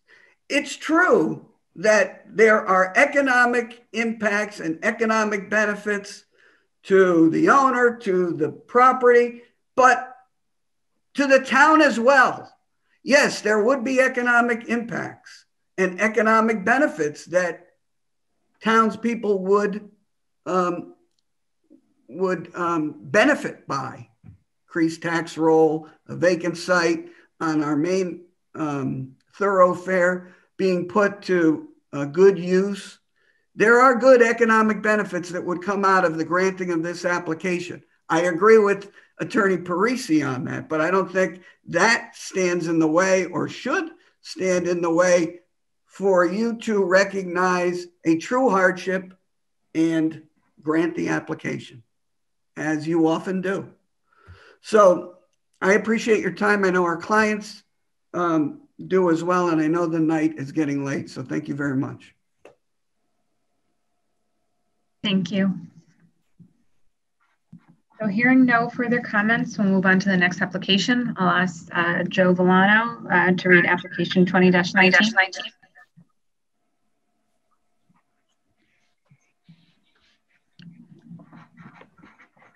So Joe, I think you're on mute because we muted everyone. You're just going to have to unmute it on your tablet.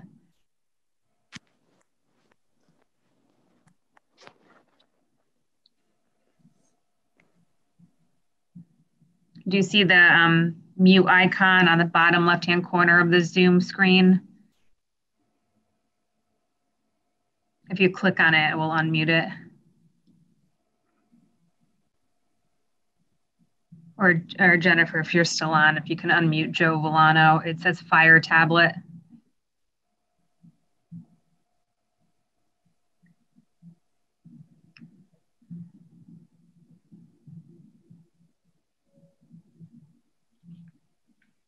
Yep, perfect. All right, Joe. Okay. Thank you. All right. Application 20-19. Application of George Umami Jr., applicant 12 Village Street, LLC, owner, relative to 12 Village Street, map 12, lot 141, for section 2.1.1, requesting a use variance to permit a professional and business offices and financial institution in a residential zoning district, R20 zoning district. Thank you. Would the applicant please announce yourself, stating your name and address for the record, and present your variance request? Yes, hi, my name is George Romania Jr., and I'm here on behalf of my father, George Romania Sr., who owns the building of 12 Village Street, North Haven, Connecticut. Do you need any spelling, Pam? Just your address, please. Sure, the address is 12 Village, V-I-L-L-A-G-E Street. Thank you.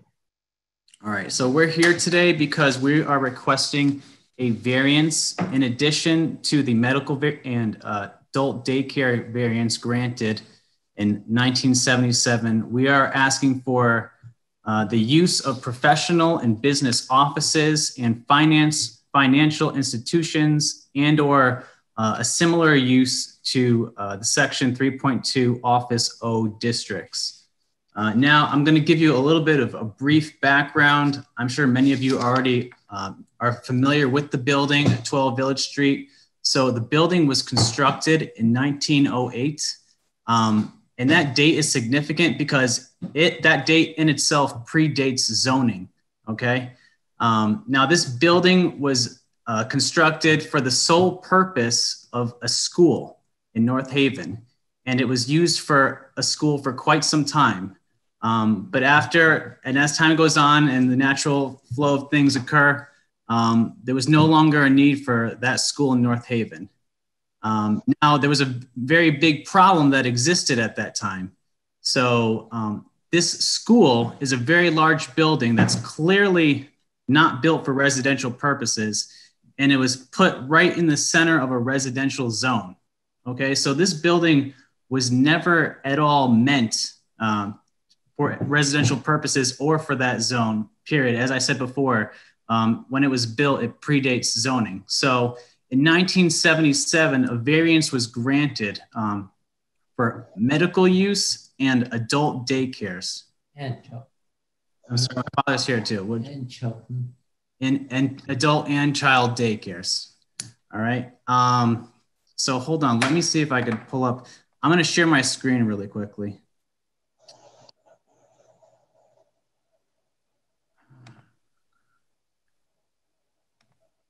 All right, can everyone see the screen? Yes. Okay, so this is from Google Maps. This is what is known now as the Village Medical Center at 12 Village Street. As you can see, the building is very unique. It doesn't look anything like a residential building. Any reasonable person would believe that when they see this building, it's certainly a business of some sort, okay? So in order for variance to be granted, there needs to be 2 prongs through DuPont. And the first main prong is that it won't substantially alter the current zoning plan. So as I said before, this building is obviously, you just look at it, it's very unique. It was built in 1908, which predates zoning. It was never, in fact, meant for residential use, and it cannot be used for residential use. The building itself is set up for businesses, or as of right now, it's set up for medical facilities.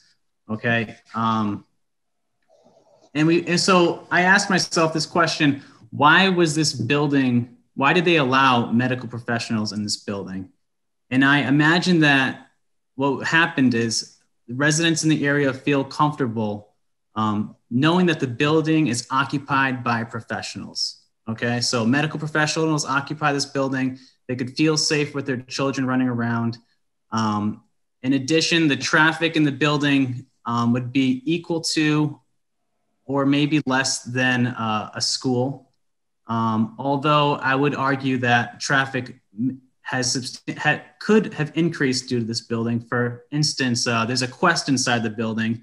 And as everyone knows, people often go in and out of Quest to get their blood work daily and other things like that. There's physical therapy, which people go in and out very often. So that's the first, that establishes the first prong. But the second prong is the unusual hardship. And I'm not talking at all about an economic hardship here. As you could look straight at the building and you know right away there's an unusual hardship.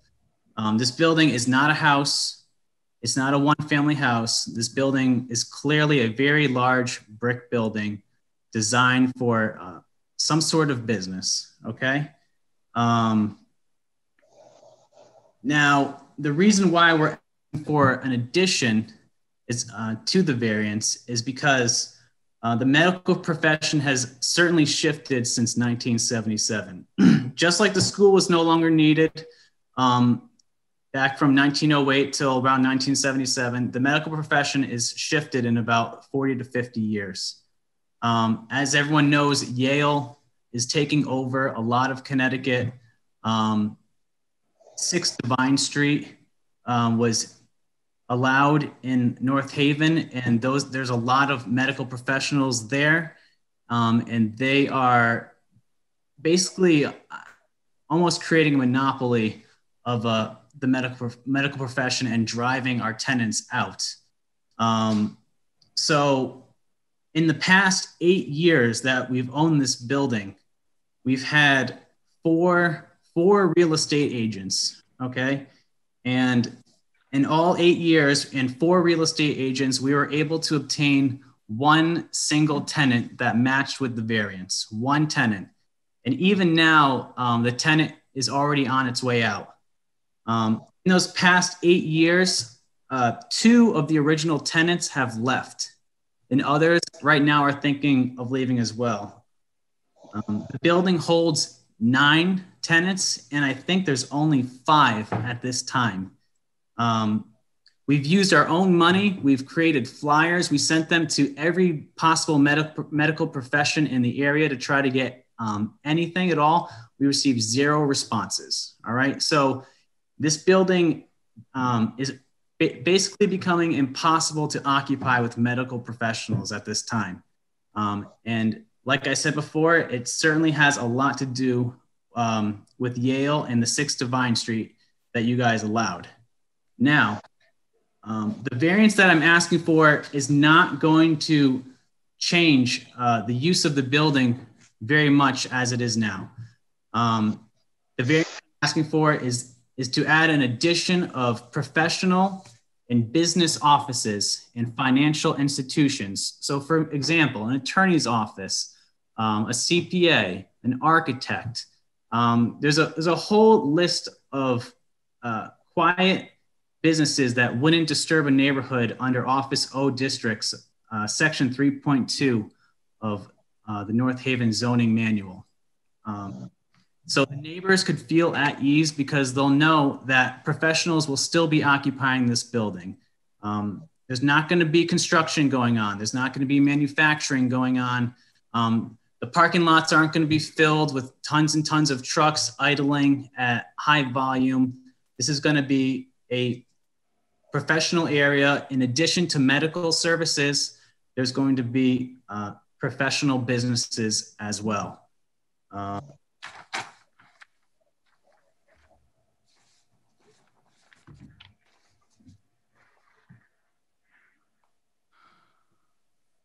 Can you give me one moment, please?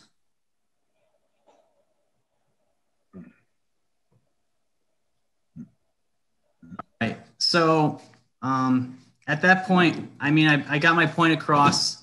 I just want to conclude that this building is very unique. Anyone that looks at it could see that. It was never meant for residential use. It predates zoning. It has medical professionals in it, but they're on their way out right now. And to get this building, to allow this building to continue, we're going to need to allow some other professionals access to the building so it can remain a historic piece of North Haven. And if anyone has any questions, I'm open at this time. Great, thank you. See if I can share my screen quickly. So if anybody from the board has any questions for the applicant, just state your name first.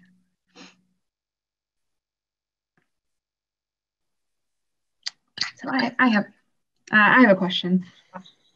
So with this use variance change, could it be limited, and this might be for the board, but could it be limited to just professional and business offices and take out the piece of and financial institutions?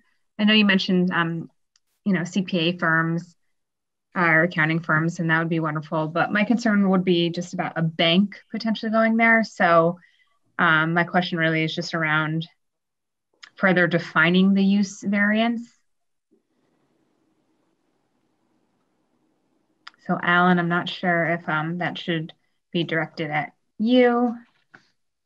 How we would— Yeah, Alan Frederickson, you could reduce the nature of the request or eliminate one of the particular uses or more. You could approve any portion of it that, you know, that was requested.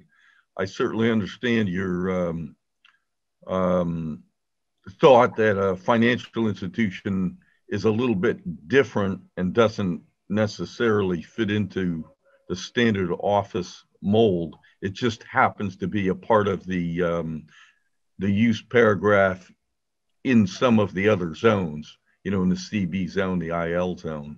But it would definitely be possible to excise that if that was the board's prerogative. Yeah. Thank you. Anybody else from the board have any comments or questions for the applicant?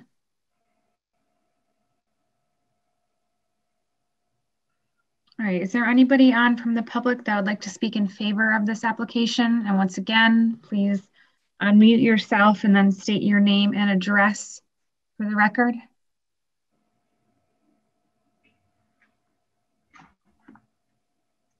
Just remember you are on mute. So unmute yourself if you do have a comment in favor. Jeff Kravitz, 124 Forest Street. You know, I've been one of those brokers on buildings for 4 years that unable to rent to anybody.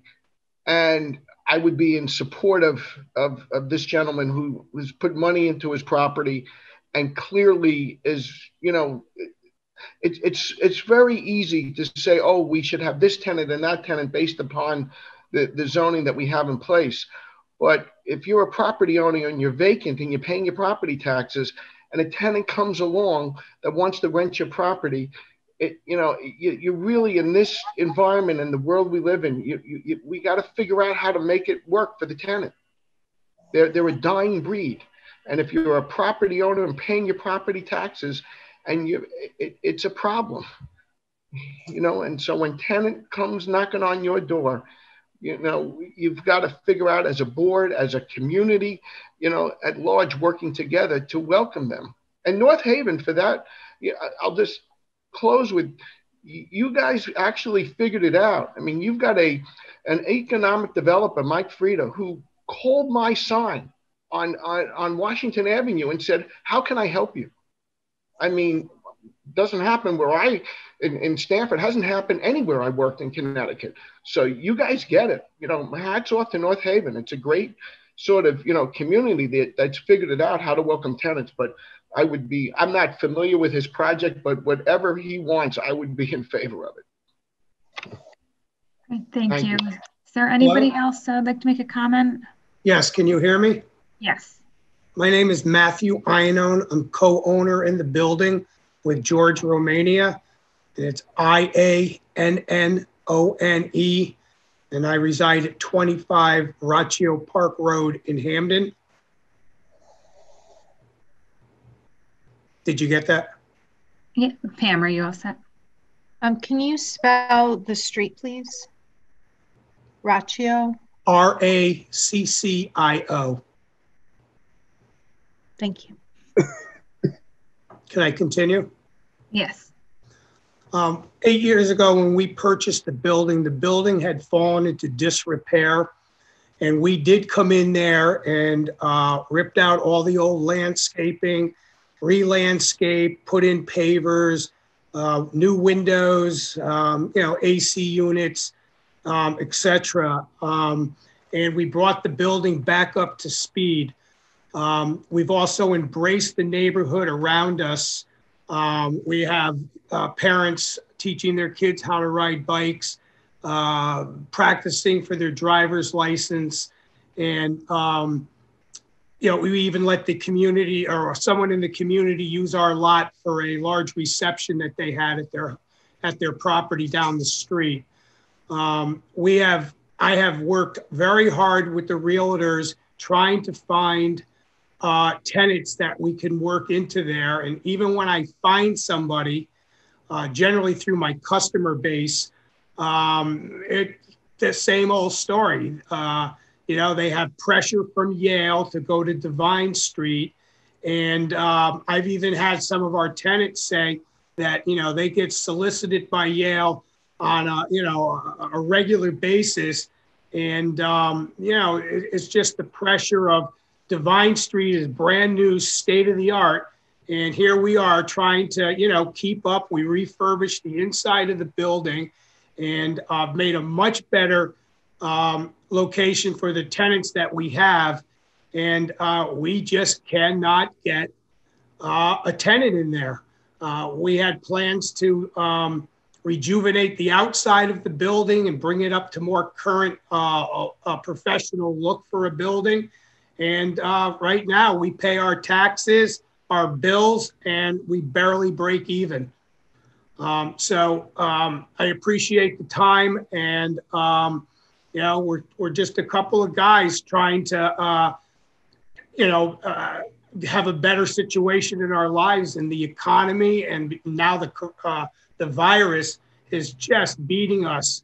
And we would like the opportunity to have, you know, more of a mixed use in there and get some tenants in there. Thank you very much. All right, thank you. Is there anybody else that's on from the public that would like to speak in favor of this application? Is there anybody on from the public that would like to speak in opposition of this application? And please state your name and address for the record.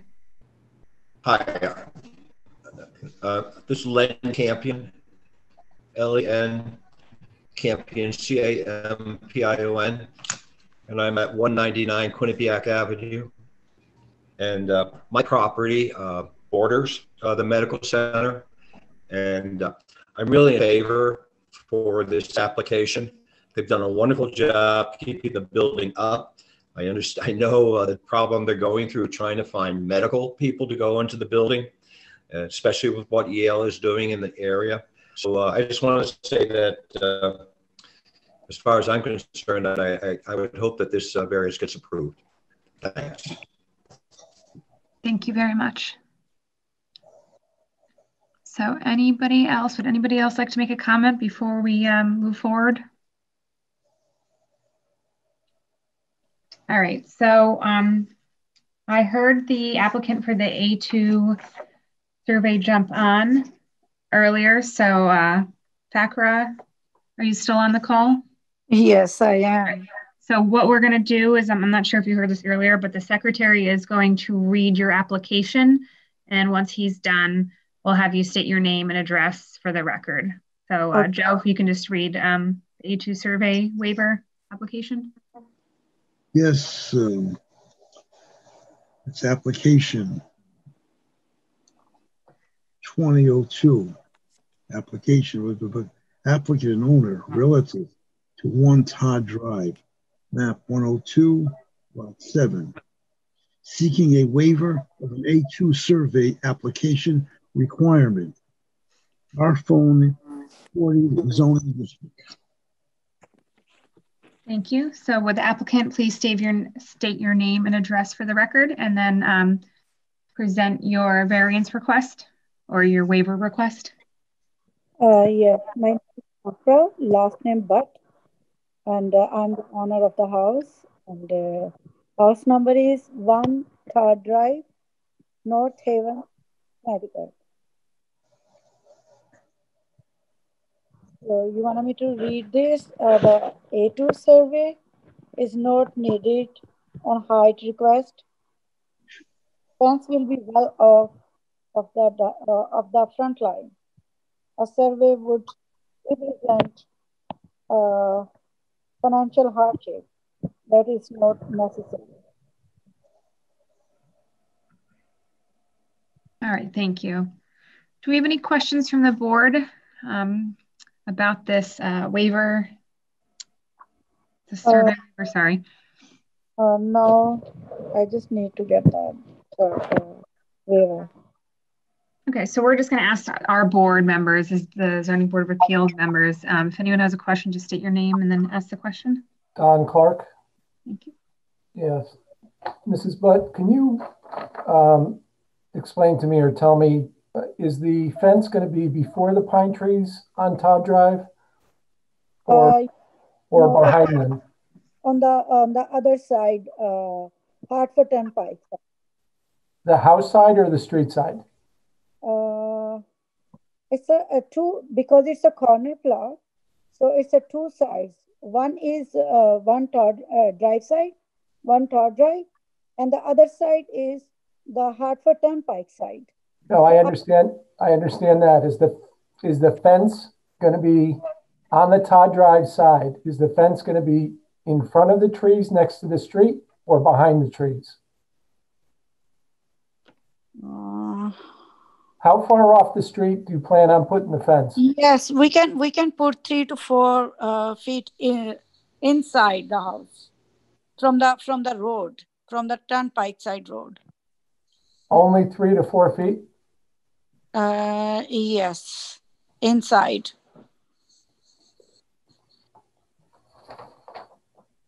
Or maybe 4 to 5, maybe, if you say that.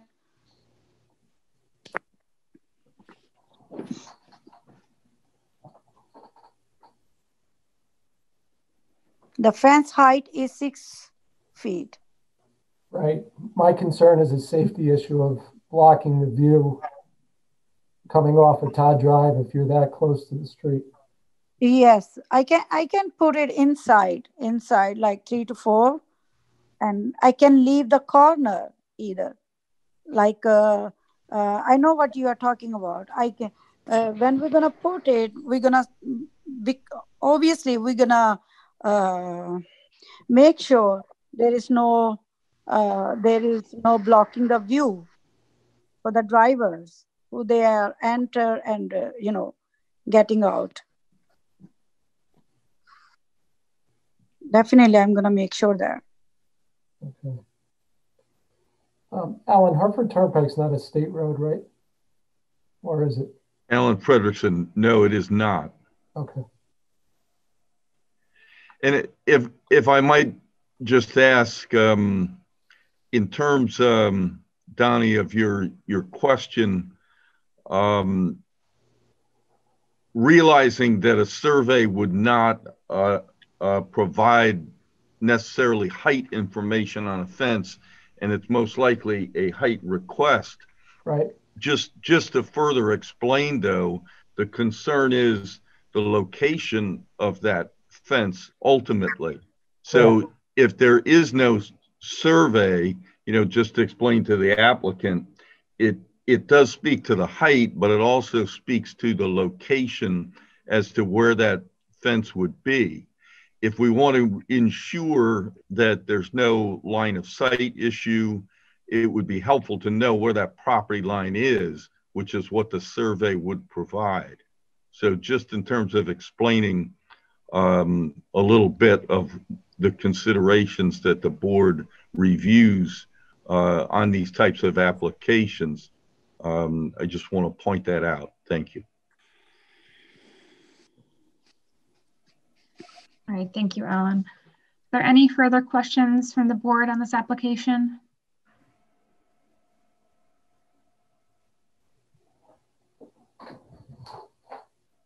All right. Any further comments on this application? Comments in opposition or in favor for this survey waiver? Hearing no further comments, the public hearing is now closed. That was the last application of the night, as the sixth application will not be heard tonight.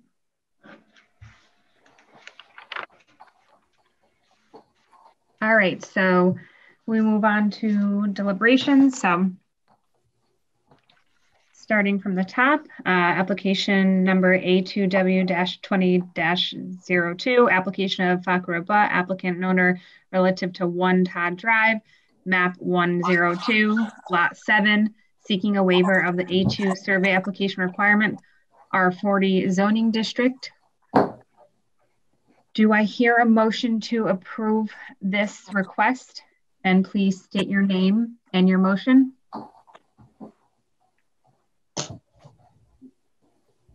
To approve or deny this request. Sorry. Don Clark, I'll make a motion for approval. All right. And a second.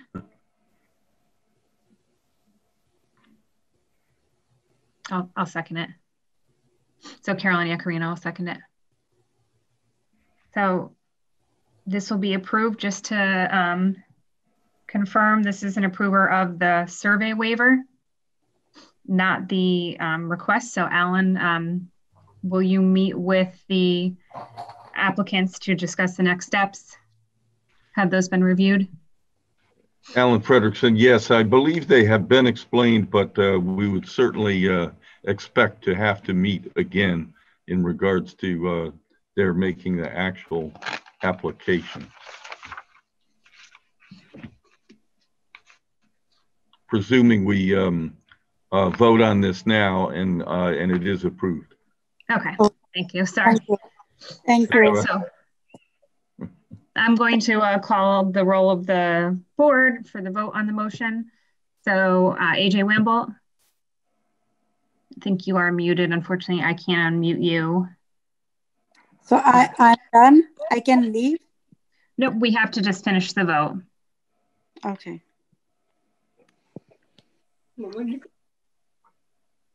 So AJ, are you able to unmute? Where is AJ? Is he on by phone? Because I'm not. He's the phone number ending in 1691. Okay, let me see if I can flag it. So he just is tapping in. And while we wait, I'll go through the rest. So Don Clark. Approve. All right. Paul Ciccarella.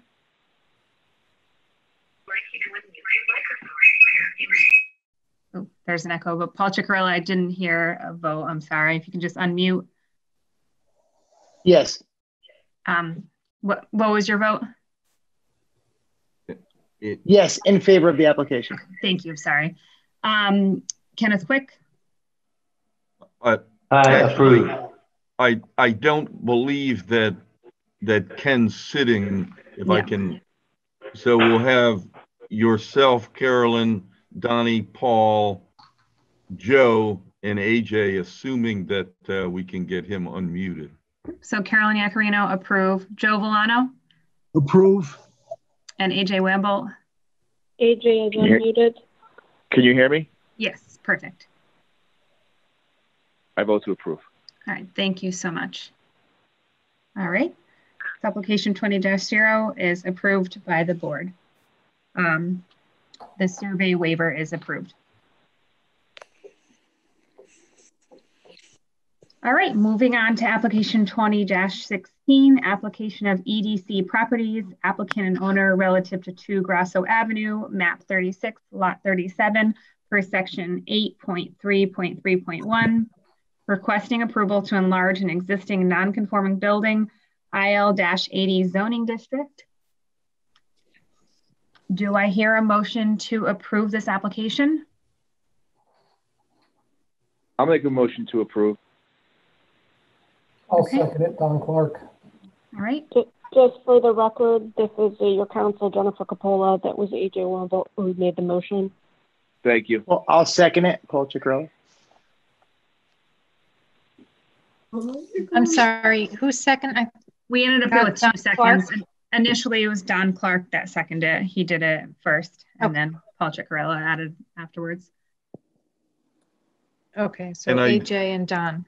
And just to clarify, being an approval to enlarge a non-conforming structure doesn't require a statement of hardship necessarily. Thank you. That's actually going to be my next comment. Does anyone have, would anyone like to make a comment on this approval? AJ Wamble, I just believe that, you know, this doesn't change the footprint in any way. And I think there's comparable buildings as far as height is concerned in the area. So that would be the main reason for me. And Don Clark, and the pictures that they showed us are, looks like a very attractive building that he's going to put together. So. Okay. Thank you. So I'm going to call the roll of the board to take a vote on the motion. So Don Clark. Approve. Paul Chickarella. Yes, I approve. All right. Joe Villano. Yes, I approve. AJ Wamble. I vote to approve. And Carolyn Yacarino, I approve. Due to the comments that Don Clark made about this being not changing the footprint of the building and adding a second story. All right, moving on to application 20-17, application of 151 Washington Avenue, LLC, applicant and owner relative to 151 Washington Avenue, map 73, lot 16, per section 8.8.7.2. 3, requesting a sign setback variance of 6.5 feet to permit a sign setback variance of 11 feet where 17.5 feet is required, IL-30 zoning district. So do I hear a motion to approve this application? This is Paul Chickarella. I make a motion to approve. Okay, do I hear a second? Don Clark, I'll second. All right, and do I hear comments on the motion? I believe it's a reasonable request. You know, it is a new tree. I wish they, put a little more thought into, the placement of the sign before the tree went in, because I do understand Attorney Pellegrino's comments that it will have to go into the ground, and it probably would affect the root system of the tree. So, I'll also make a comment. There's other signs that are just as close, if not closer, and I don't think it's going to be a safety issue, as there is a full car length to pull out and see the traffic on both sides. I drove by there today, so. All right, thank you. So I'll call the roll of the board to vote on the motion. So Don Clark. Approve. Paul Chickarella. Approved. Joe Villano. Approve. AJ Wamble. Approve. And Carolyn Yacarino, approved. All right, moving on to application 20-18, application of Chintan Patel, applicant NHPP LLC, owner relative to 356 Washington Avenue, map 85, lot 32, per section 8.10.3.1, requesting a variance of 240 feet to allow a liquor permit within 254.94 feet of a school where 500 feet is required, CB-40 zoning district. Do I hear a motion to approve?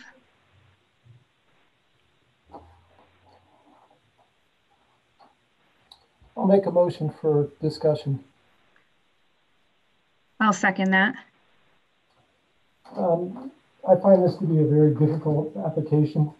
I wasn't around when the airport liquor store went in. I'm not sure what they gave for, approval for that application. But I know I was around for the restaurant applications in the plaza next door. But I was also around for when the liquor store wanted to go in next to Stop and Shop. And, one of the items we did look at was the Paul Mitchell was considered a school, or it is considered a school. One of the other comments that was made is that, we're not adding any further package stores to the town of North Haven, but we are adding a superstore, and then another package store will be going probably somewhere else because he has a second license.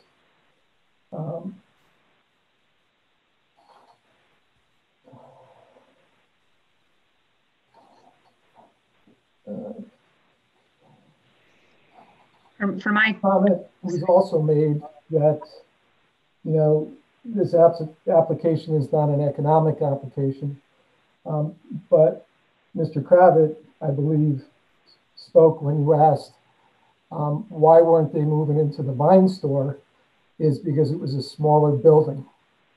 And with a smaller building, less inventory, possibly less customers because of the size of the building or the inventory.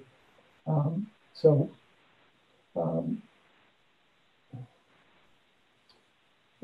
else is there? And I know Attorney Pellegrino brought up the point, there isn't a distinction within the zone between restaurants and package stores. But at least in my eyes, I know they don't make a distinction, but if someone was to go into a restaurant and started to drink too much, the waitress or the waiter or whatever would shut them off, I would hope, possibly, so they didn't drive home and possibly do damage or hurt someone else.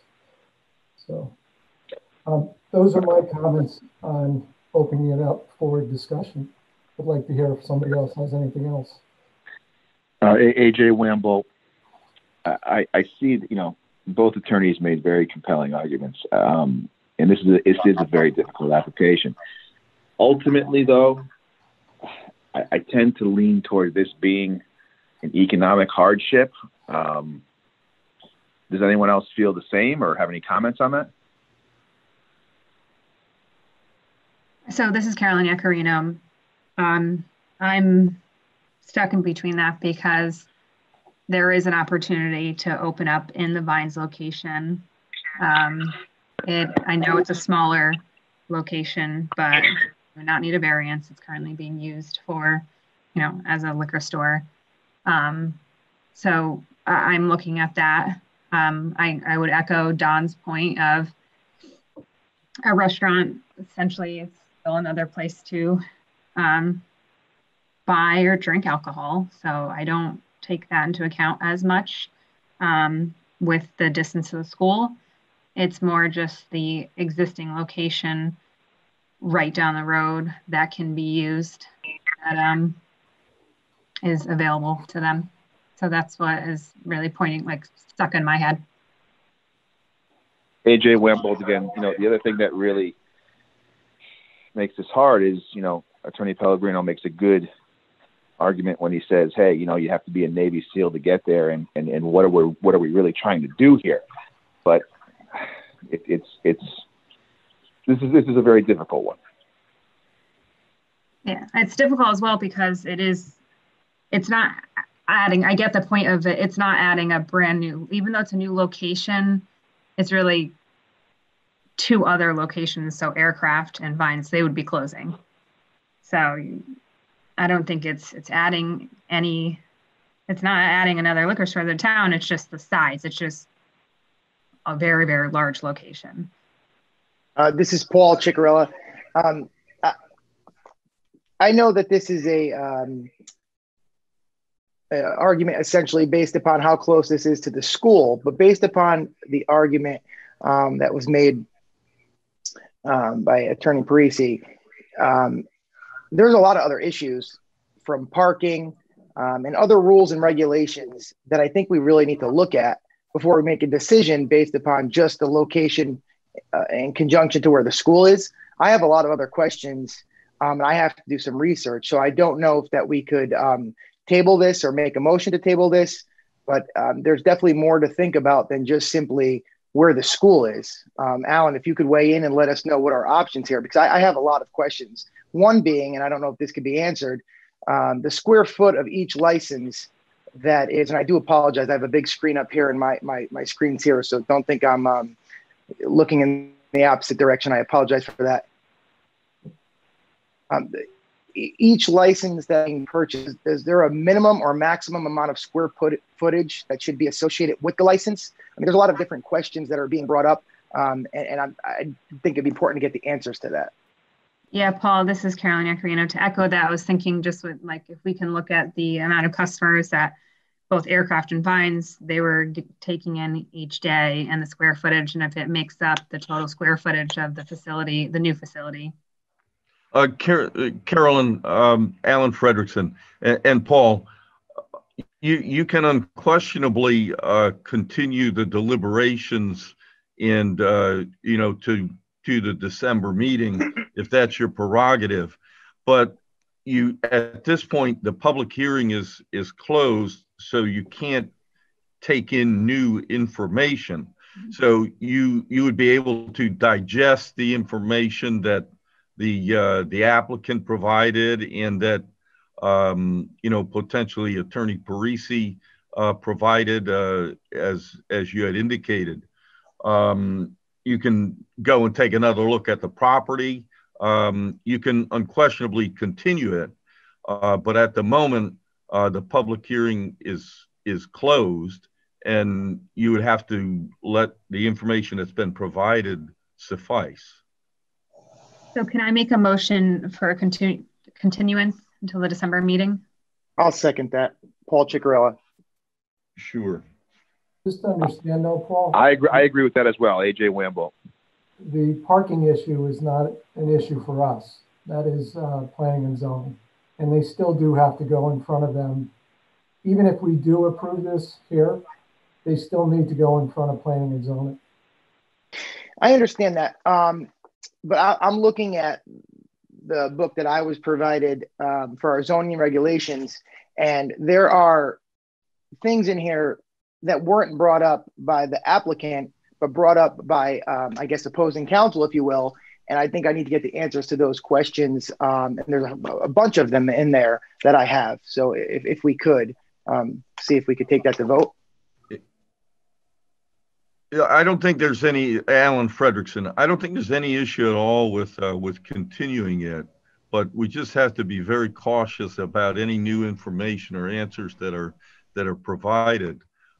If you do more research and you have more information, you'd have to bring that in, you know, again, through some other venue, like reopening the public hearing, what have you. And I'm not really sure that that's what you're saying. But if there's further consideration that you'd like to do on this, and it sounds like the full board shares that, then you can vote it through and just continue it, and we can talk about what's permissible in more detail later. So this is your counsel again, Jennifer Coppola. I am still on. Just to follow up on what Mr. Fredrickson said, in terms of what I understand Paul to be saying is, Attorney Parisi did raise certain provisions of the zoning regulations. I think that you're saying that you'd like to look at and read those particular zoning regulations to better understand his arguments, and that's all fine. It's again, you can't go and do additional investigation. So the offering that Attorney Parisi made is permissible in the remote meeting setting. That document, and again, it's excerpts from your zoning regulations that he highlighted, it would be considered an exhibit. I don't know if that has been distributed to you at this point. It should be distributed, and I know that Mr. Fredrickson understands that. So he will get you a physical copy of that. It will be considered part of the meeting materials. It will get posted to the town's website. And it becomes part of the record. So Mr. Fredrickson will give you a physical copy of the highlighted, again, excerpts of the zoning regulations that were offered by Attorney Parisi. Thank you. Yes, I will. Thank you. That'd be very helpful. Thank you so much.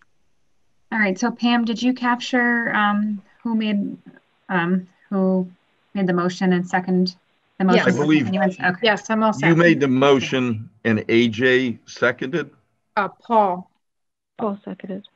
All right, thank you. So I'm going to call on the board for a vote on the motion. So once again, just to clarify, a motion for continuance. So Don Clark. Approve. Okay, Paul Ciccarella. I think you're on mute, Paul. Okay. Approved. Sorry. Approved. It's okay. Joe Villano. Yes, I go along with the. All right, and AJ. Sorry, AJ. Okay, and Carolyn Iacarino, I approve.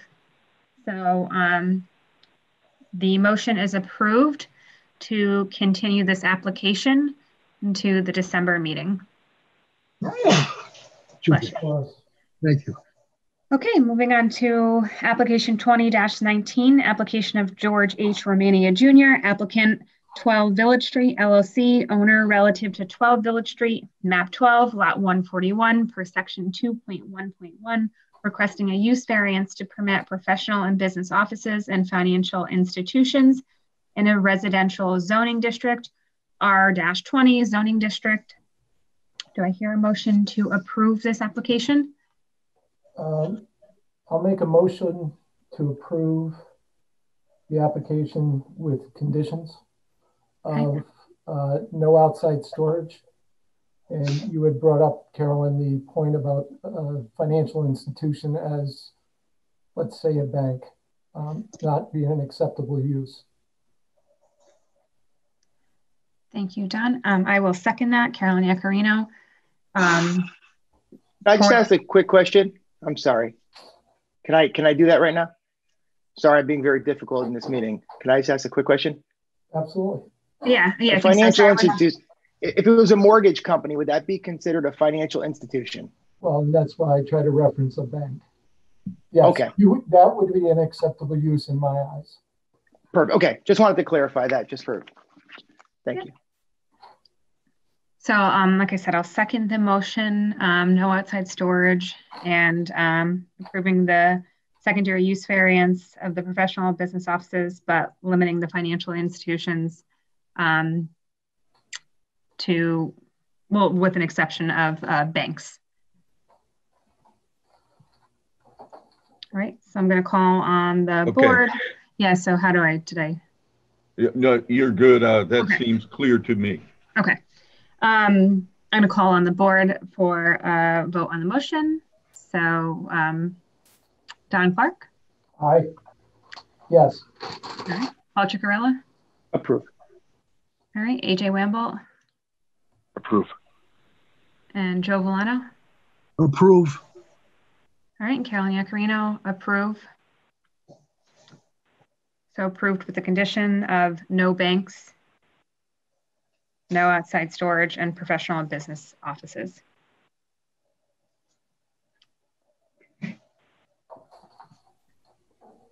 All right. As far as, I'm sorry, I was just sort of thinking, we have those two conditions in terms of a statement, and we have on the record some articulation of a hardship. I think just in terms of clarifying that, does the board want to clarify and just state in keeping with Mr. Romania's claims that the hardship is that the building is a building that would tend to clearly house non-residential uses in this residential zone, and the hardship is the design of the building itself, or is there? Okay, fair enough. Yeah, yep, I would echo that, and I would echo his concerns with private healthcare offices, and most of them, you know, consolidating with Yale and other larger organizations. So there are a lot of private healthcare offices that are not going into these types of buildings anymore. So I see the hardship, and I see a benefit of having professional and business offices in this location.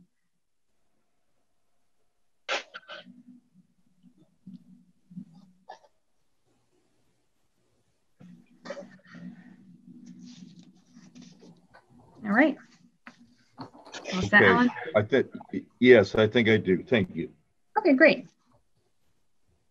All right, so we're going to move on to cease and desist orders or updates. So Alan, Laura, any updates?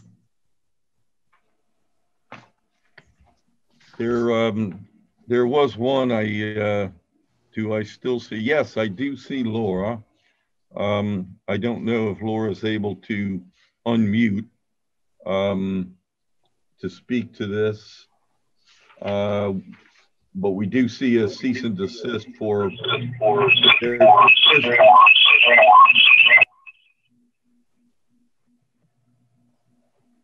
I think Laura is unmuting.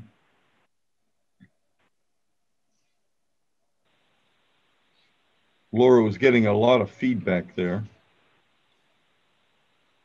If I muted a couple of folks. I did, it's Jennifer, I did mute a couple of folks to kind of assist her. So she is unmuted though. Laura? It looks like she's muted again, Jennifer. Okay, I'll try to fix that. Okay, we've got her. Yes. Okay, hi. So the cease and desist order that's in your packet has been resolved. Great. Great, thank you, Laura. All right, moving on to the approval of the minutes from the last meeting. Do I hear a motion for approval on the minutes?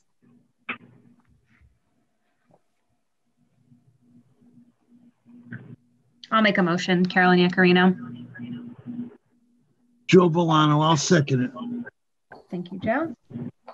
And I'm just going to call the roll for the vote. Joe Volano. I approve. All right, Paul Ciccarella. Approve. Don Clark. Approve. AJ Wamble. Approve. Great, thank you. All right, do I hear a motion to adjourn? So moved. All right. I'll second. All right, thank you, everybody. Oh, I think Pam got the names. All right, thank you, everybody. Have a great night. Bye. Okay, thank you. Bye. Take care, guys. The preceding program is brought to you in part through a grant from the Town of North Haven.